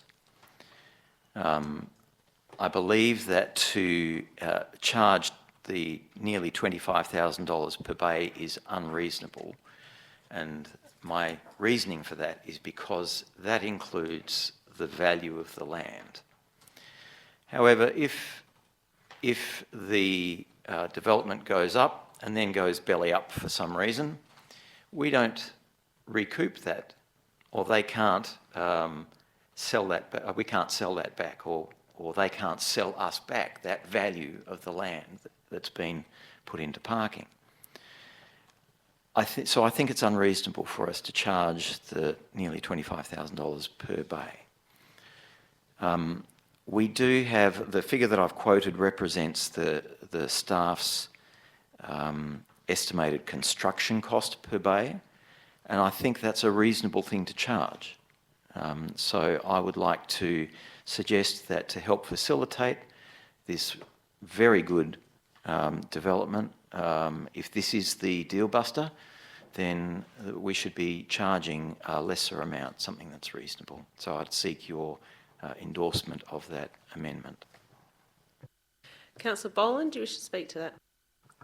Yes, I've supported it to get it on the table because I'm not that comfortable with the amount, the $24,000 amount per bay.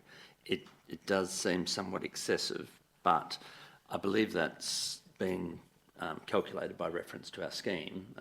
I'd like to get some information from the Shire staff around that, and whether there is other ways of doing this calculation that doesn't end up with such an excessive, well, such a high figure.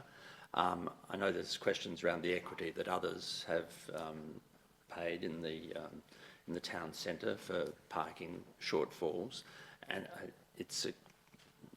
there's a question around comparing those with this, like this being quite a substantial project, whether the other figures that have been mentioned in conversations amongst councillors, whether they are a comparative, and is there any adjustment that we can make around the figure?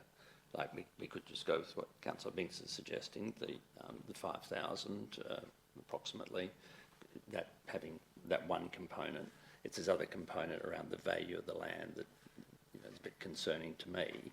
So is there some other way that it can be looked at that doesn't produce such a high figure? Because overall I think it's a very good project and would really like to see it going ahead. But there are serious concerns apparently around the value of those bays and what that ends up with the large number of bays involved here. So could we get something from admin around that? Sure. Through the chair, the method that includes both the land value and the construction value is the method that's found in the planning scheme. So that's your first point of reference. If you're going to divert from that calculation, you would want to be relying on something that provided you a basis for decision making that, in the interest of consistency, you'd be applying to future decisions of the same ilk.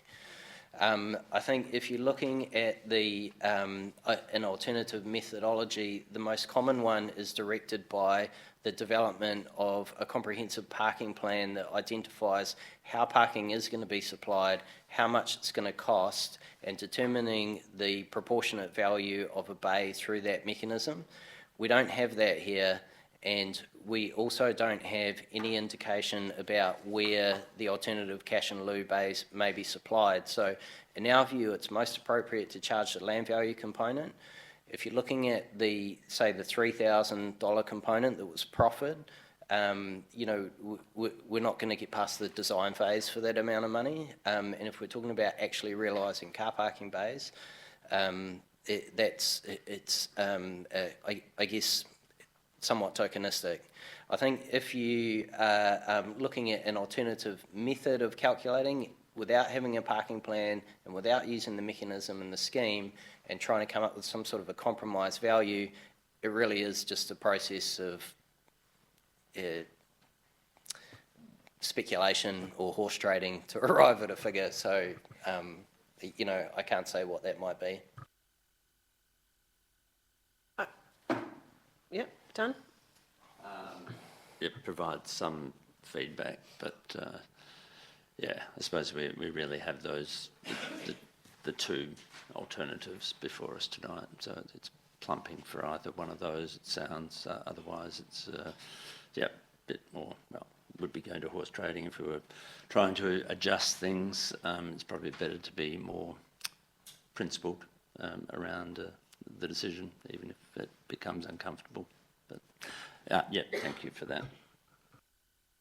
Can I ask a question, actually, of Mr. Logan, just to make sure that in regards to item, condition 20, that operational management measures, that's been tied into the officer's recommendation? Can you just confirm that red text there? Because there was reference to it in the report, but yeah, it is part of the officer's recommendation. I know we're talking to the amendment now, but I just wanted clarity on that. Through the chair, that's correct. Because it's related, yeah, okay. Any other councillors wish to speak to Councillor Binks's amendment? Councillor Muir. Thank you. I'm looking forward to this being a development that respects the place and adds hopefully vibrancy and a different accommodation option. It is really important that we have equity and that local businesses are not impacted by car parking lack. And I think it's really important that we have an equitable process to ensure that every business is treated fairly and appropriately. Staff have gone through a fairly rigorous process to develop the figure for each car park bay, and I think it's important that we follow through on that process. So I can't support the amendment.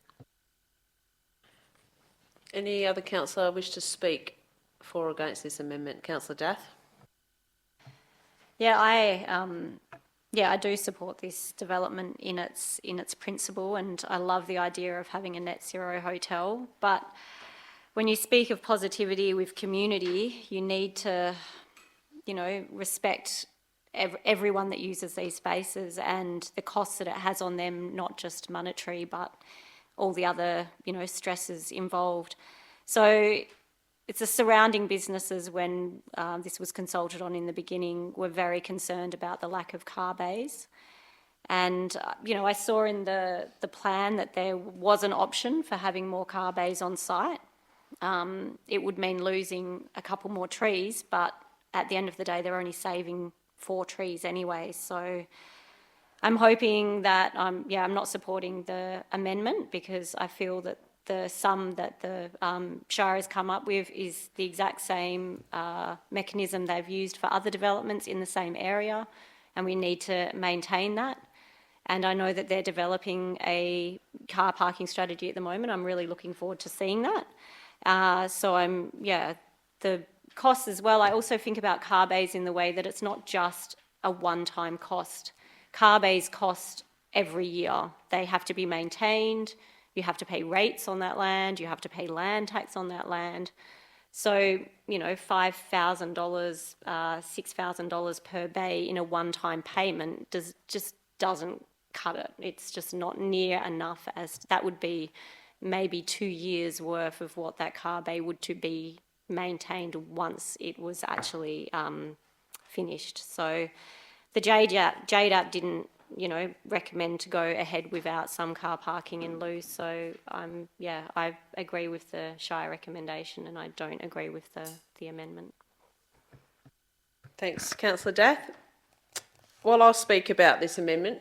As other councillors have alluded to, what we're specifically asking ourselves is the figure that we've been recommended from the officers appropriate for this development, or are we now going to consider to encourage the development to proceed? Are we going to consider a lower amount based on the construction cost?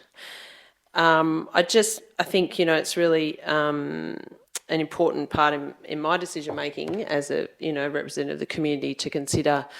Of course, to meet our aspirations in our community plan, and we are an innovative, a Shire that is. We want to do things the best we can. We want best practice, and we also want to encourage development that reflects our values. And there is no doubt that this development reflects our values as a council. It could be a first for the country. How exciting! Great, wonderful. Of course, we want to support such a development. And then, as a decision maker representing the community, I think of fairness and equity in regards to what other developers have had and have to pay in terms of accommodating for car park. But also, I also have in my mind that we are moving into a time where hopefully one day we will be less reliant on car, and attitudes are absolutely changing. Generations as they move through time, change their attitude towards transport, and active transport is obviously more prominent now than it was before. So, there's all these factors that influence how we approach, such a, a critical factor for this developer. But then largely, and sitting over everything, I think of, land use management for the long term, not for now or later. Really, what is the most fair and equitable and sensible land use decision to make for this site?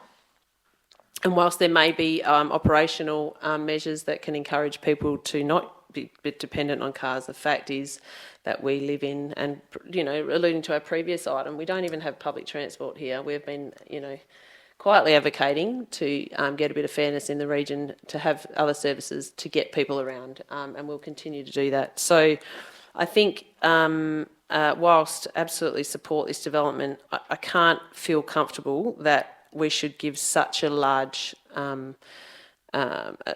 reduction in the cost of a car park where there's a development that has 17 car bays short. It's not just 5 or 2 or 3.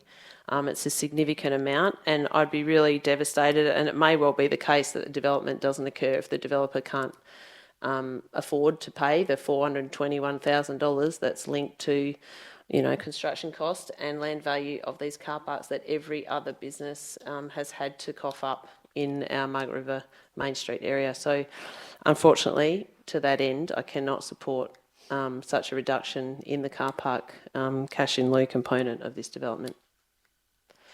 We'll put it to the vote. Councillors, all those in favour? I have a right to sorry, of course you do. My apologies, Councillor Binks. Right of reply, please. Thank you. I just have a couple of quick questions of Shire staff first. Cash in lieu, the intent of that is that the Shire can provide parking within the locality. That's correct, is my understanding? Yep, okay. If the Shire constructs a parking area or a multi-storey car parking, does the proponent have any claim over the area that they have paid for within that development? Through the chair, no. It's a contribution towards that parking amount. Once it's paid to us, it's held as restricted money, so we can only use it for the purpose of providing parking. But it's not. It doesn't provide tenure. Okay, so that. Thanks everybody for your words. Thanks for the answers. I appreciate that. The problem that I have is that we are asking the proponent to pay for something that they can never own. So they can't turn around down the track and include it as an asset. They can't sell it. There's nothing. We're just asking them to give us money so that we can do this, but by the way, you'll never own it. And I really think that if that's what it comes to, if this development falls over because of that, then we are missing out on a great opportunity for our Shire. So councillors, I appreciate everything that you've said, but I really ask you to reconsider and let's have a think about how we can enable this excellent development to go ahead. Okay, councillors, we'll put that to the vote. All those in favour of this amendment, please raise your hands. That is lost. Councillor Binks for, everyone else against. So that falls away, that amendment. So we'll now go back to the substantial motion. Councillors, are there any other amendments? No. Okay, so we will go back to the substantive motion. Councillor Binks, you've spoken to that. Thank you. Councillor Boland, you seconded that. Do you wish to speak to the motion? Yeah. I think it's an excellent development. It's just assuring that okay. Everything else really stacks up. Very positive development. Australian first, possibly. So, yep. Yes. Thank you, Councillor Boland. Any other councillors wish to speak to this motion? Councillor Dath, thank you. I will just, refer, I think I mentioned it, but I pulled it out. I refer to page 39 of the proposal that they have come up with an alternative parking where they can have all all the car parking covered on their own property. So if they want to own the car parks, there is options. It does mean a reduction in two rooms, but yeah. So I'm hoping that they still consider moving forward with this. Yeah, I think it's a great development, but it has to be equitable. Thank you, Councillor Dath. Look, I'll just wrap it up, councillors. And as I said before, I think this is, such an encouraging development, and it's, it would be a shame if it doesn't go ahead because of this requirement. But it really is, for purposes of consistency and fairness and equity for other developers within our shire, it is a requirement. It's in the scheme for a reason. To think that $24,000 is adequate for the whole life cost of us to construct those car parks is really, is that, I asked the question, is that equitable for our ratepayers? I don't think it is. I don't feel comfortable with that. So, but in terms of the development, it's fantastic. It aligns with our values. It's well positioned. They're trying hard to retain the vegetation. Great. And I think it would bring great vibrancy to our main, our main town centre and offer something really unique. So yeah, I support every aspect, every other aspect, and commend the staff on their work that they've done around this. Continue to work with the developer, so thanks for that. Yeah, let's put that to the vote, councillors. All those in favour? That's carried. Thank you. We'll now move into item 11.2.2, which is the local biodiversity strategy. Councillors, do I have a... Councillor Binks, you wish to move? I wish to move a motion which is an alternative motion to the one that's in the officer's recommendation. An alternative, yeah. So you'd like to move that now? Yep. Yes, please. Okay. And you just need to provide a reason once you've stated what it is. Thank you. Sure.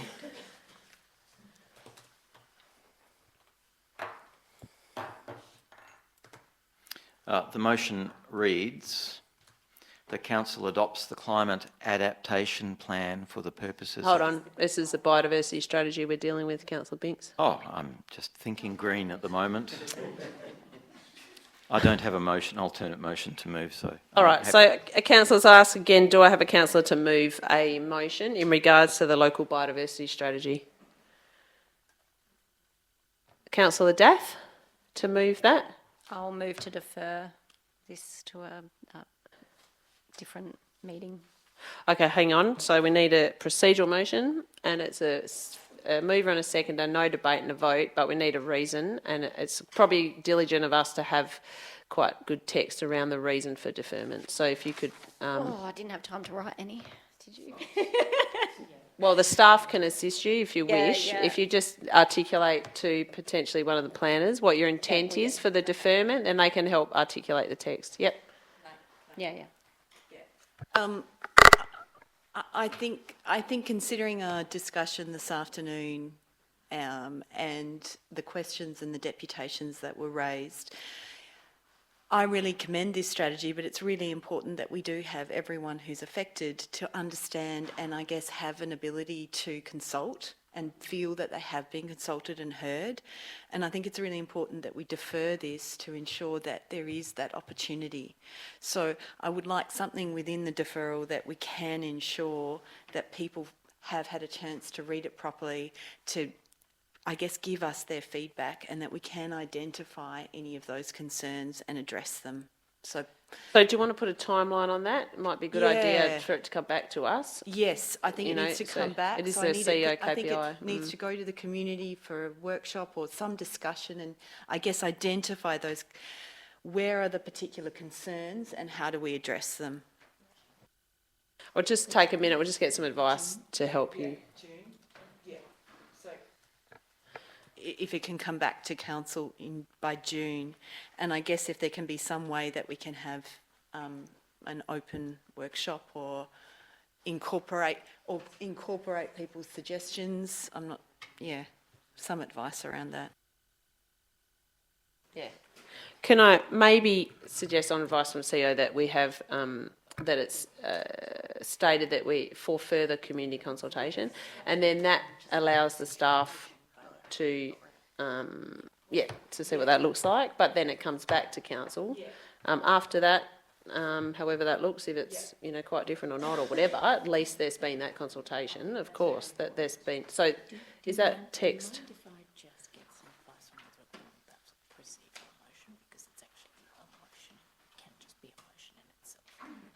Okay. Oh, okay. We're just going to get some advice around whether that's actually a procedural motion. We'll just hold on there. Yeah.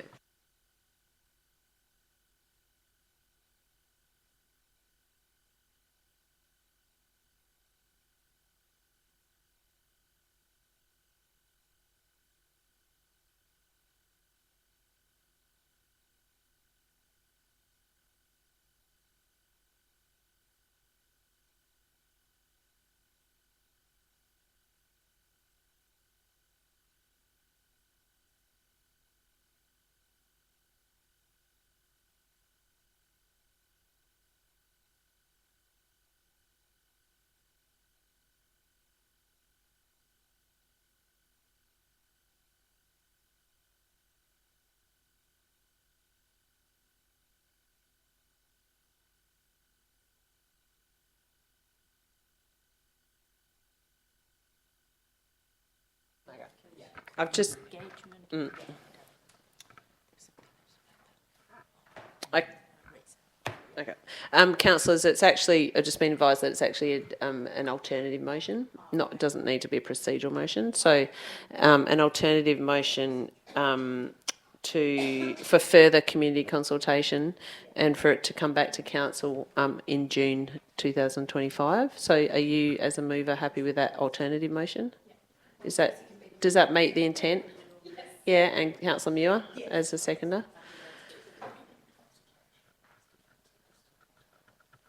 So we'll do that? Right, so Councillor Dath, you can speak to that alternative motion.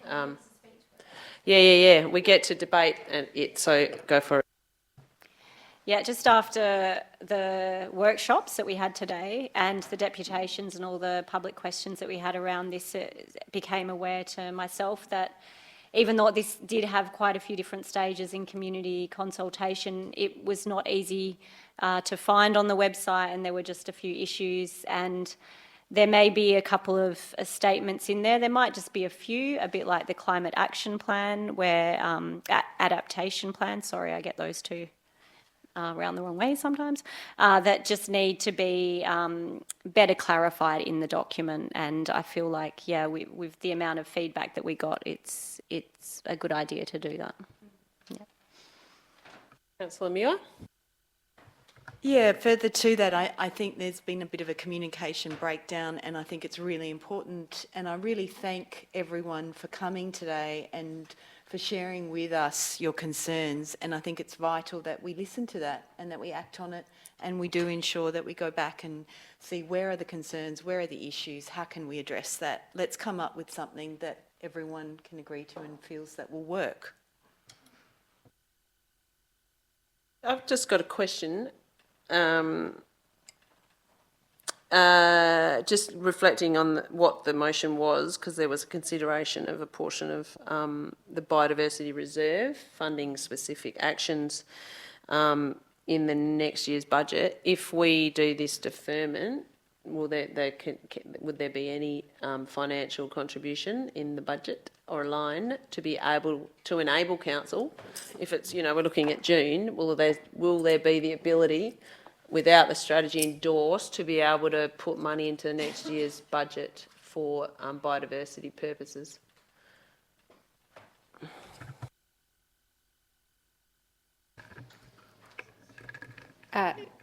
Yes, there certainly would be the ability to do that. We can do that through a budget amendment at any point during the year. And so, but was the intention? Sorry, just to clarify, with this, the previous motion, was there already an identified figure? To prepare for budget discussions with council. How do you determine that figure without a strategy in place? Is what I'm asking. How do you put it? Can you just put a line item in to allow it to, you know, if we pass it in June, for there actually to be action on the ground in the next financial year, or are we going to put it off for a whole another year? Through the chair, we always have a series of environmental initiatives in the budget, and as we proceed through the budget process, we'll continue to do some of those things around, weed control and our own reserves and environmental management activities on our own tenure, those types of things, and look to some of the other items that we do, like the preparation of reserve management plans. If we're talking about implementing some of the more detailed options, we would probably need to pull that in post-adoption of the budget, once we knew exactly what those things were that there was general consensus on that we wanted to move forward with, and we'd do that early in the new financial year. So yes, it would still enable us to do that. Okay. Yep. Thanks for that clarification. Anyone else wish to speak to this alternative motion? Yes. Yes, I'm happy to go with deferring it. I'm glad we're dealing with it as an alternative motion as opposed to a deferral motion. I was worried that there wasn't going to be any feedback for the audience. Sometimes it's more a procedural point, but sometimes we just move to defer straight away. It cuts debate, no discussion. So I think we've had a really valuable opportunity today to hear from the community, and thank you to everyone for coming along and giving us your points of view. And I think they're probably, well, as Councillor Muir said, maybe there's been a communication breakdown here. Maybe it's not clear what we're talking about. Like, for instance, that question I was asking before about, is it figure 12 that is the problem? I'm not quite sure which it is in particular. It doesn't seem to be that one. There's a lot in this. It's a lot of work has gone into it. I commend Katie Biggs for the work she's done and the work she did today, informing the community about it. So I think there's a lot of good things in this, but it seems like we're not getting consensus, we're not getting agreement around a lot of things. So, yep, fine if we put a bit more work into that, working with the community. It's come through a process already, which has given us a lot of good whatever is in there. Plans for the future. Very important for us to do this. It's a really necessary work. But yes, we can take a bit more time to work with the community and get a strategy that is acceptable to all, hopefully, but if not, the majority of the community. Thanks. Thank you, councillors. I'll just speak to this alternative motion. First of all, I think, just to be quite transparent, it is a little bit disappointing, I guess, that we've got to this point, and, there seems to be a real misunderstanding within the community that we don't value farming. It's actually the opposite. And there's also, I think, a serious misunderstanding that we don't support your land use. We absolutely do, and we actually want to make it better. My family are 5-generation farmers. I get it. We live off the land. We were original settlers in the southwest. So there's clearly a misunderstanding of what you think our job is. And that's a shame, and I don't know how that's come about, but, I'm certainly willing to allow greater consultation to really clarify that this will not affect your private property rights. You may think that down the track, because there's a map, that it's going to affect your property rights, but the reality is the maps are already there. The state government hold them. They are the environmental values of the land. Whoever in this room owns the land, that is the values of the land, and we're land use strategic decision makers. So, but absolutely recognising that you feel that you haven't been well consulted, and sorry for that. It's really unfortunate that you think that we're on such a different page, but really we're in your camp, and we want to protect your land use rights and your environment that you depend on. I know what it's like being a farmer. You look after the land, really well. So. I thanks Councillor Dath for proposing this alternative. I don't think it's a critical situation that won't allow us to still proceed with our biodiversity endeavours, and I think it's really important. And even though Mr. Buller's left, I think, but those identifying how insignificant we are on a global stage, we all do, play a part, and we are responsible for doing what we can in our patch to maintain biodiversity values, because the facts are that they're decreasing. And, it's not an easy decision to make sometimes, but we have to think of now, but also we're thinking for the future. So protection of biodiversity is important, whether you live here, whether you live in Carnarvon, wherever you live. It should be part of our thinking and our decision making. So to that end, I wish to say a big thank you to one of our staff members who's here today. Kay has done a lot of work around this. So thank you, recognising that a significant amount of work has gone into this. And I hope between now and June, when we reconsider this, that there is a lot of clarification over the non-existence of regulations that do not exist in this strategy and will still not exist in this strategy in June, that will not affect your land use rights. So just getting that clarity, consulting with landowners that don't feel that they've been adequately consulted, recognising that. So I suggest we we vote on this, unless the mover, we don't need to have right of reply. Okay, we'll put that to the vote. Pardon? Oh, sorry, Councillor Muir moved it. Yeah, sorry. Apologies, Councillor Muir. Councillors, let's put that to the vote. All those in favour? That's passed. Thank you. So we'll consider that in June. All right. Councillors, we now move on to, if anyone wishes to leave, you're welcome to, but we will move on to the next item, which was removed from the agenda. Just making sure everyone in the audience knows about the climate adaptation plans next, but I just wanted to highlight why the Cape Lewin shared use trail was removed from the agenda. It is coming to April, the April meeting. There was a real tight time frame between the tender opening and the council meeting, and not enough time to present us with an adequately assessed report. So we will be considering that in April. Augusta people, that's when it's happening. So unfortunately that meeting will be in Margaret River. But okay, so we'll move to 11.2.4, which is the climate adaptation plan towards resilience. Councillor Binks. I would like to move an alternative.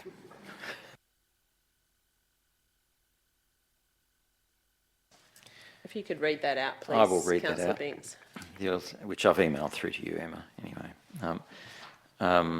The alternative motion reads that, number one, that Council adopts the Climate Adaptation Plan for the purposes of advertising.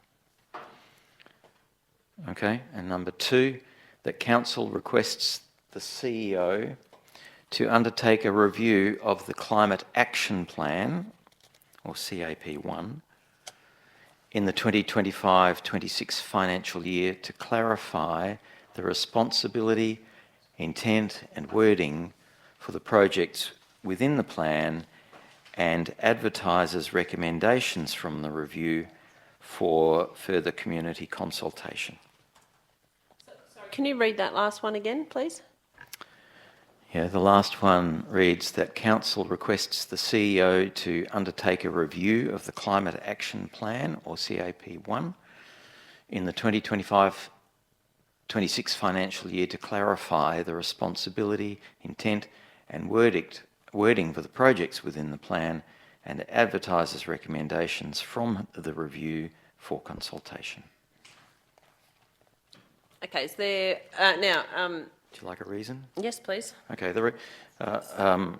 my reason for this is that it is clear that insufficient consultation has taken place and that we need to reconsider some of the community concerns with respect to both parts of the plans. Is there a seconder for this alternative motion? Okay, for lack of a seconder, that motion falls away. So, councillors, do I have any other motions that anyone wishes to put on the table for council's consideration? Councillor Muir? I will put forward the officer's recommendation as written. Okay, thank you, councillors. We've all got that. and that is to adopt, I'll just read it out for the purposes of the community, adopt the climate adaptation plan towards resilience to address climate risks, mainstream climate adaptation across the organisation and build local resilience. 2, notes that actions arising from the plan will be incorporated into work plans and budgets for all directorates as part of long-term financial and yearly budget process. And 3, requires the CEO to provide an annual update on progress against both the Climate Action Plan and the Climate Adaptation Plan. That's the officer's recommendation as written.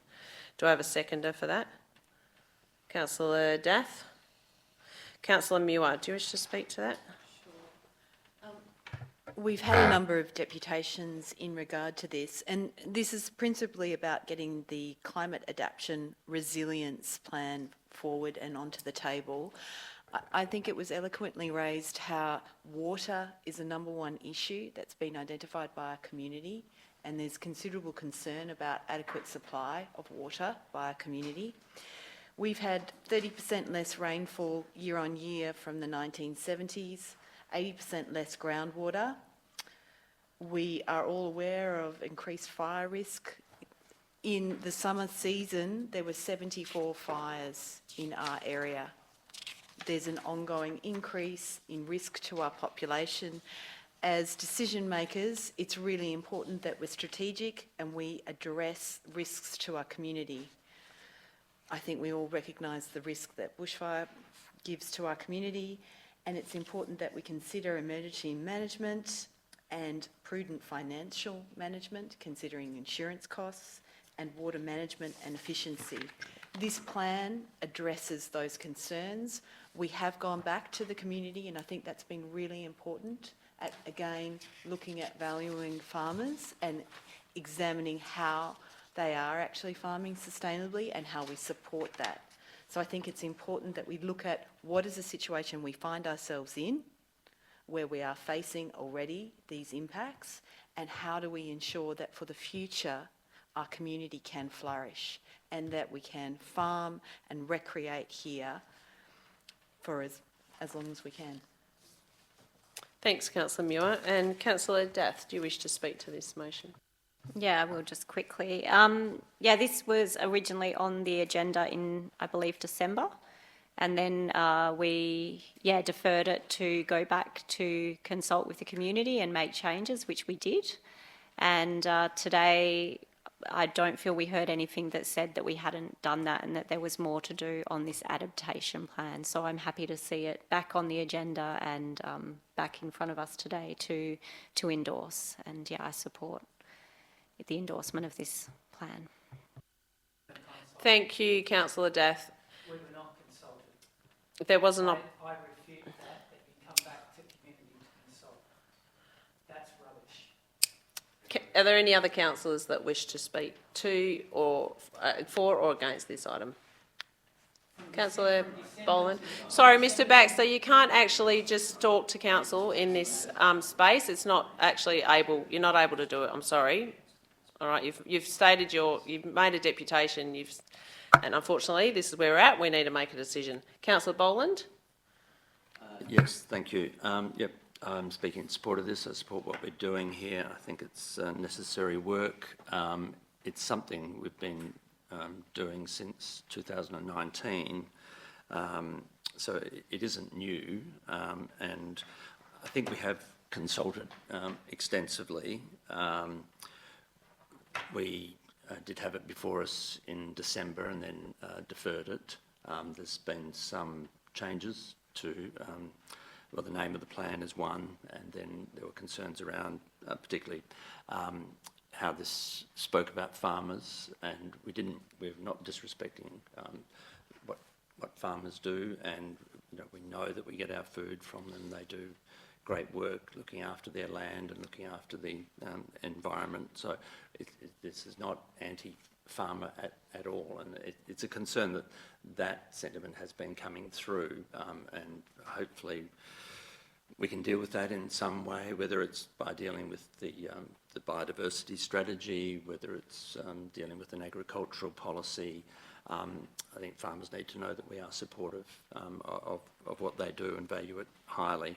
But we do have a real crisis in relation to our environment. global warming is it's fact. I mean, there may be some, there's a consensus around there is global warming. We're in a very warm period just at the moment, just this late March heat wave. We had a horrid summer last year, but it's not just, you don't take isolated events, you get long-term data, and that's what you have around how much this area is getting hotter, how much our water is getting depleted, how much we are in it. Mr. Baxter, can you please not address council right now? Yeah, it's not appropriate. There may be different views on this, but I think overwhelmingly the science is there, and unfortunately we need to adapt to it, and that's what this is about, a climate adaptation policy.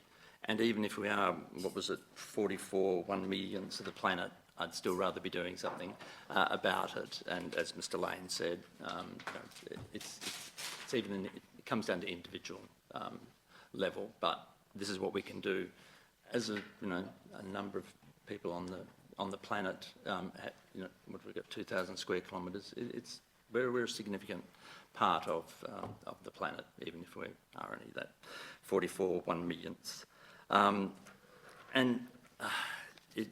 It doesn't, there's been a lot of talk today about us impacting property rights, and that isn't happening at all in this. There was, statements around where grab and extortion. We're not about that. We're about improving our environment, about improving our community.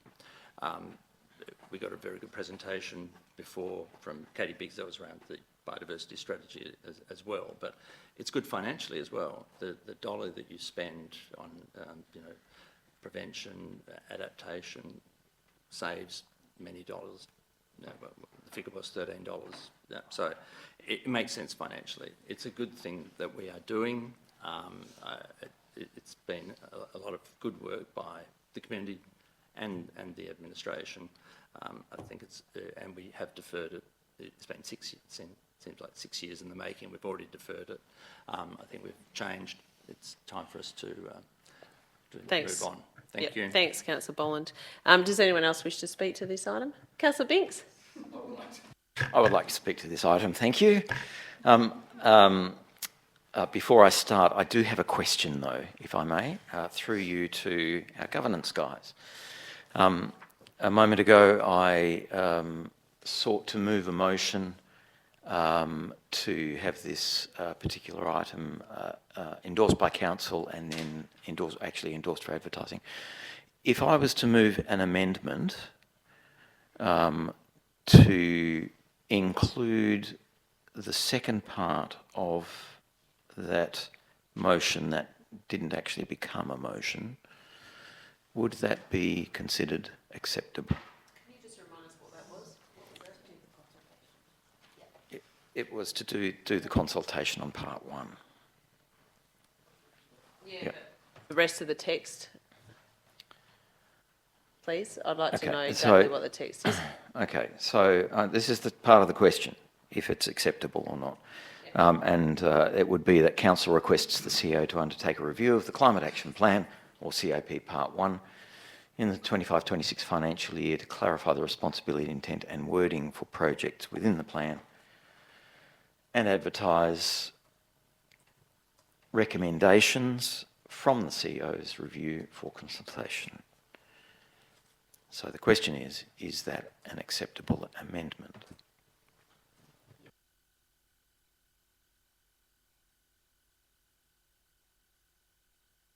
Right, so do you wish to move that as an amendment? Well, I wish to speak to the motion first, and I will be moving that as an amendment. Yep. No. I'll move. I was thinking I'd like to move that as an amendment.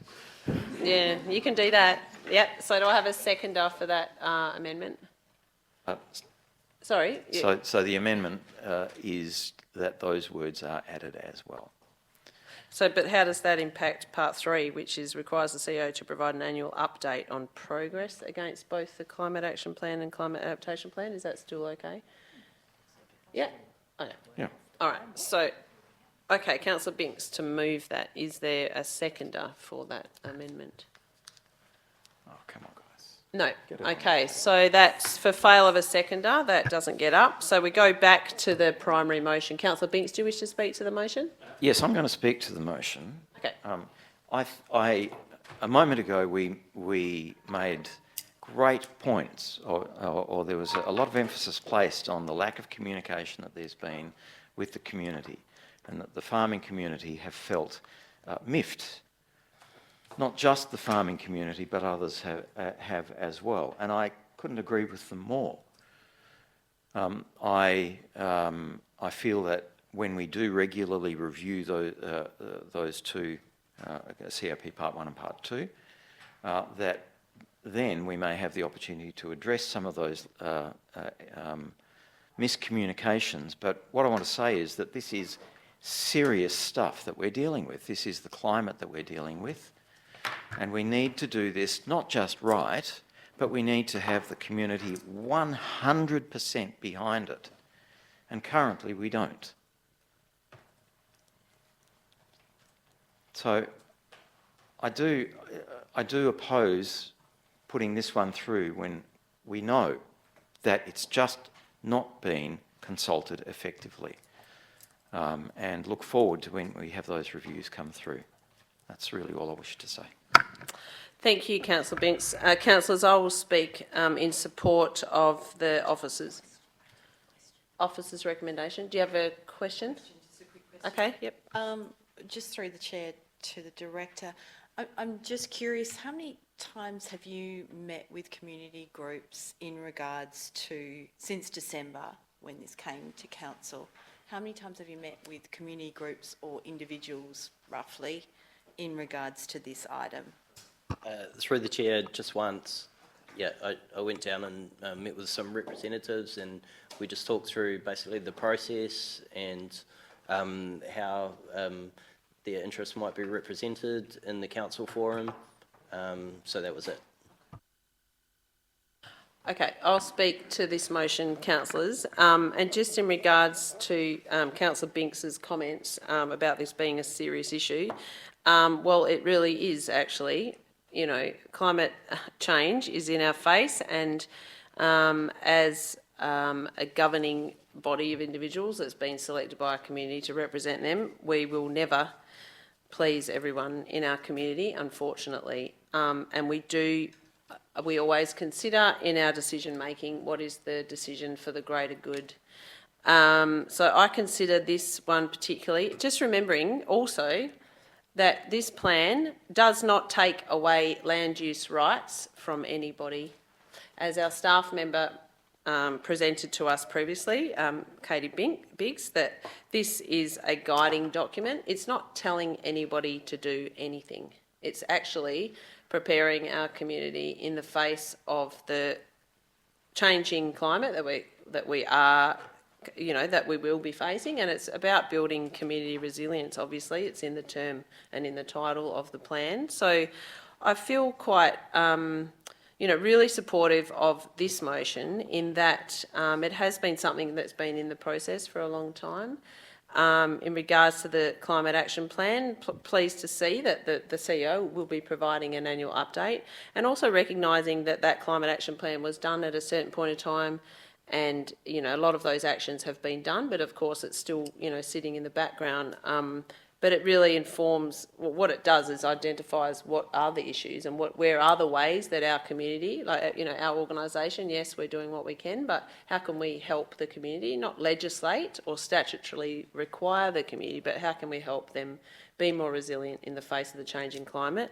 So I'm really, happy to see that, you know, these actions will be tied into our work plans and budgets to really build climate adaptation across our community. So I'm supportive of this and thank the staff for the work they've put into this. Okay, so does anyone, so Councillor Muir, do you wish to have right of reply, or we'll conclude the debate? All right, councillors, we'll put this to the vote. All those in favour? That's 4. Carried. 1. Councillor Binks voting against. Okay, folks, let's move now on to 11.2.5, which is the Local Emergency Management Committee meeting, the 11th of February 2025. If anyone, wishes to leave, thank you so much for coming out tonight, folks.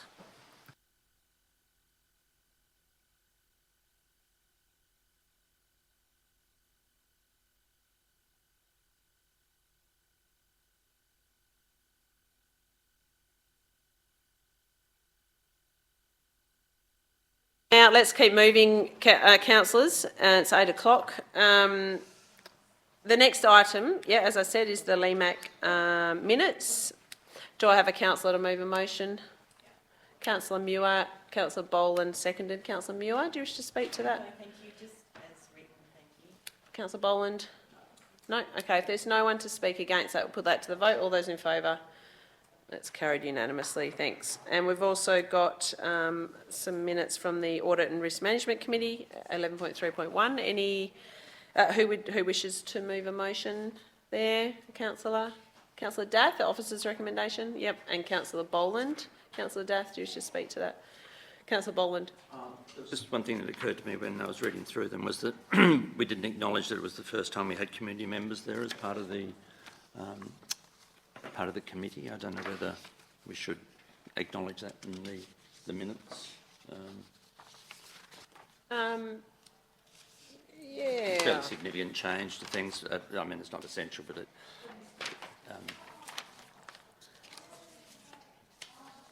they're unconfirmed minutes at the moment, whether we just incorporate something along those lines. Are you proposing an amendment? Or are you well, I suppose, that there be an addition to the minutes that acknowledges the attendance for the first time of community members and name so them. Let's deal with that amendment and we'll come back to the substantive motion. So that's to modify the minutes to... can be noted in the council motion. That makes sense. Okay. So we just note it as a point 4. We note it as point 4. Notes that you say how you wish. Maybe if you just say it slowly for the minute taker to take. Yeah. Yeah.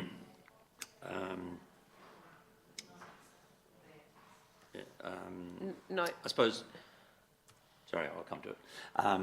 But the members of the Audit and Risk Management Committee previously just the council members, so maybe it should be in the minutes that the members of the maybe just Sorry, yep.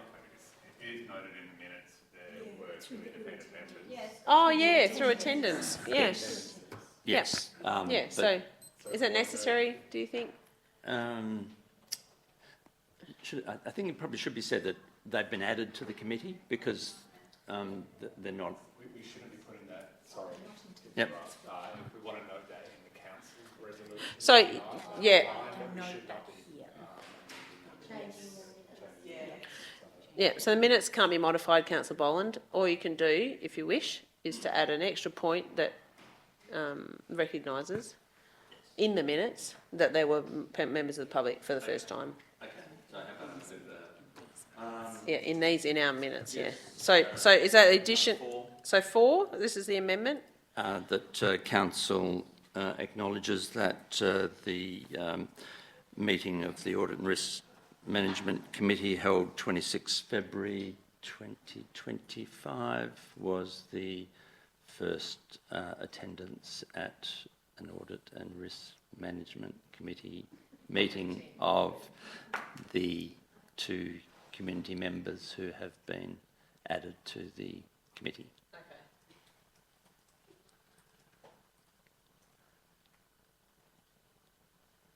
Oh, wait, we need a seconder. All right. Yeah. Okay, thanks, Councillor Daff. You good with that, Emma? Yeah, great. Councillor Boland, yep. I don't think that needs to be. I don't think so. Anyone need to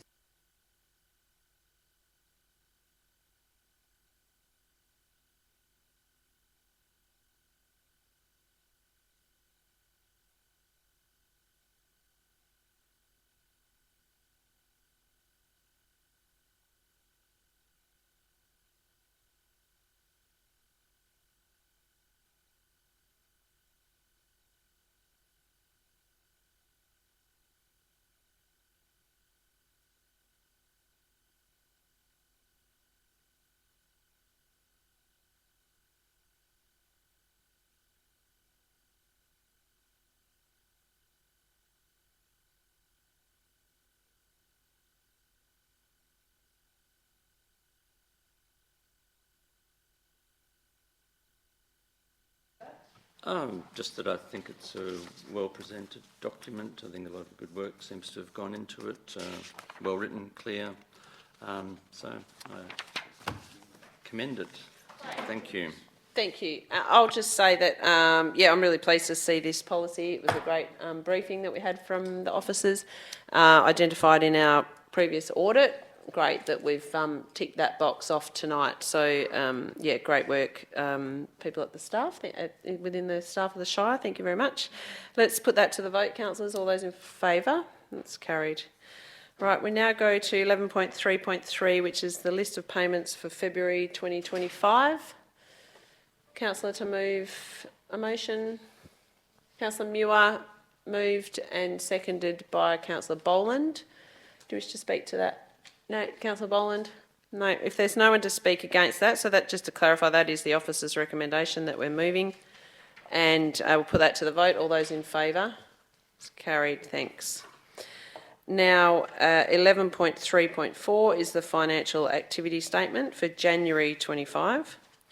We have an officer's recommendation there. Do I have the councillor to move that or another motion? Councillor Dath, you wish to move that? Yep, sure. And a seconder? Councillor Binks. Councillor Dath, do you wish to speak to that? No. Councillor Binks? No? No. Okay. If there's no one to speak against that, we'll put it to the vote. All those in favour? That's carried. Item 12 is motions from members of which previous notice has been given. There is none. 13 is motions for consideration at next meeting. None that I'm aware of. No urgent business, as we dealt with that earlier. Item 15, confidential business, there is none. So, councillors, I close this meeting at 8:03. Thank you, folks, for coming out tonight. Thanks, guys.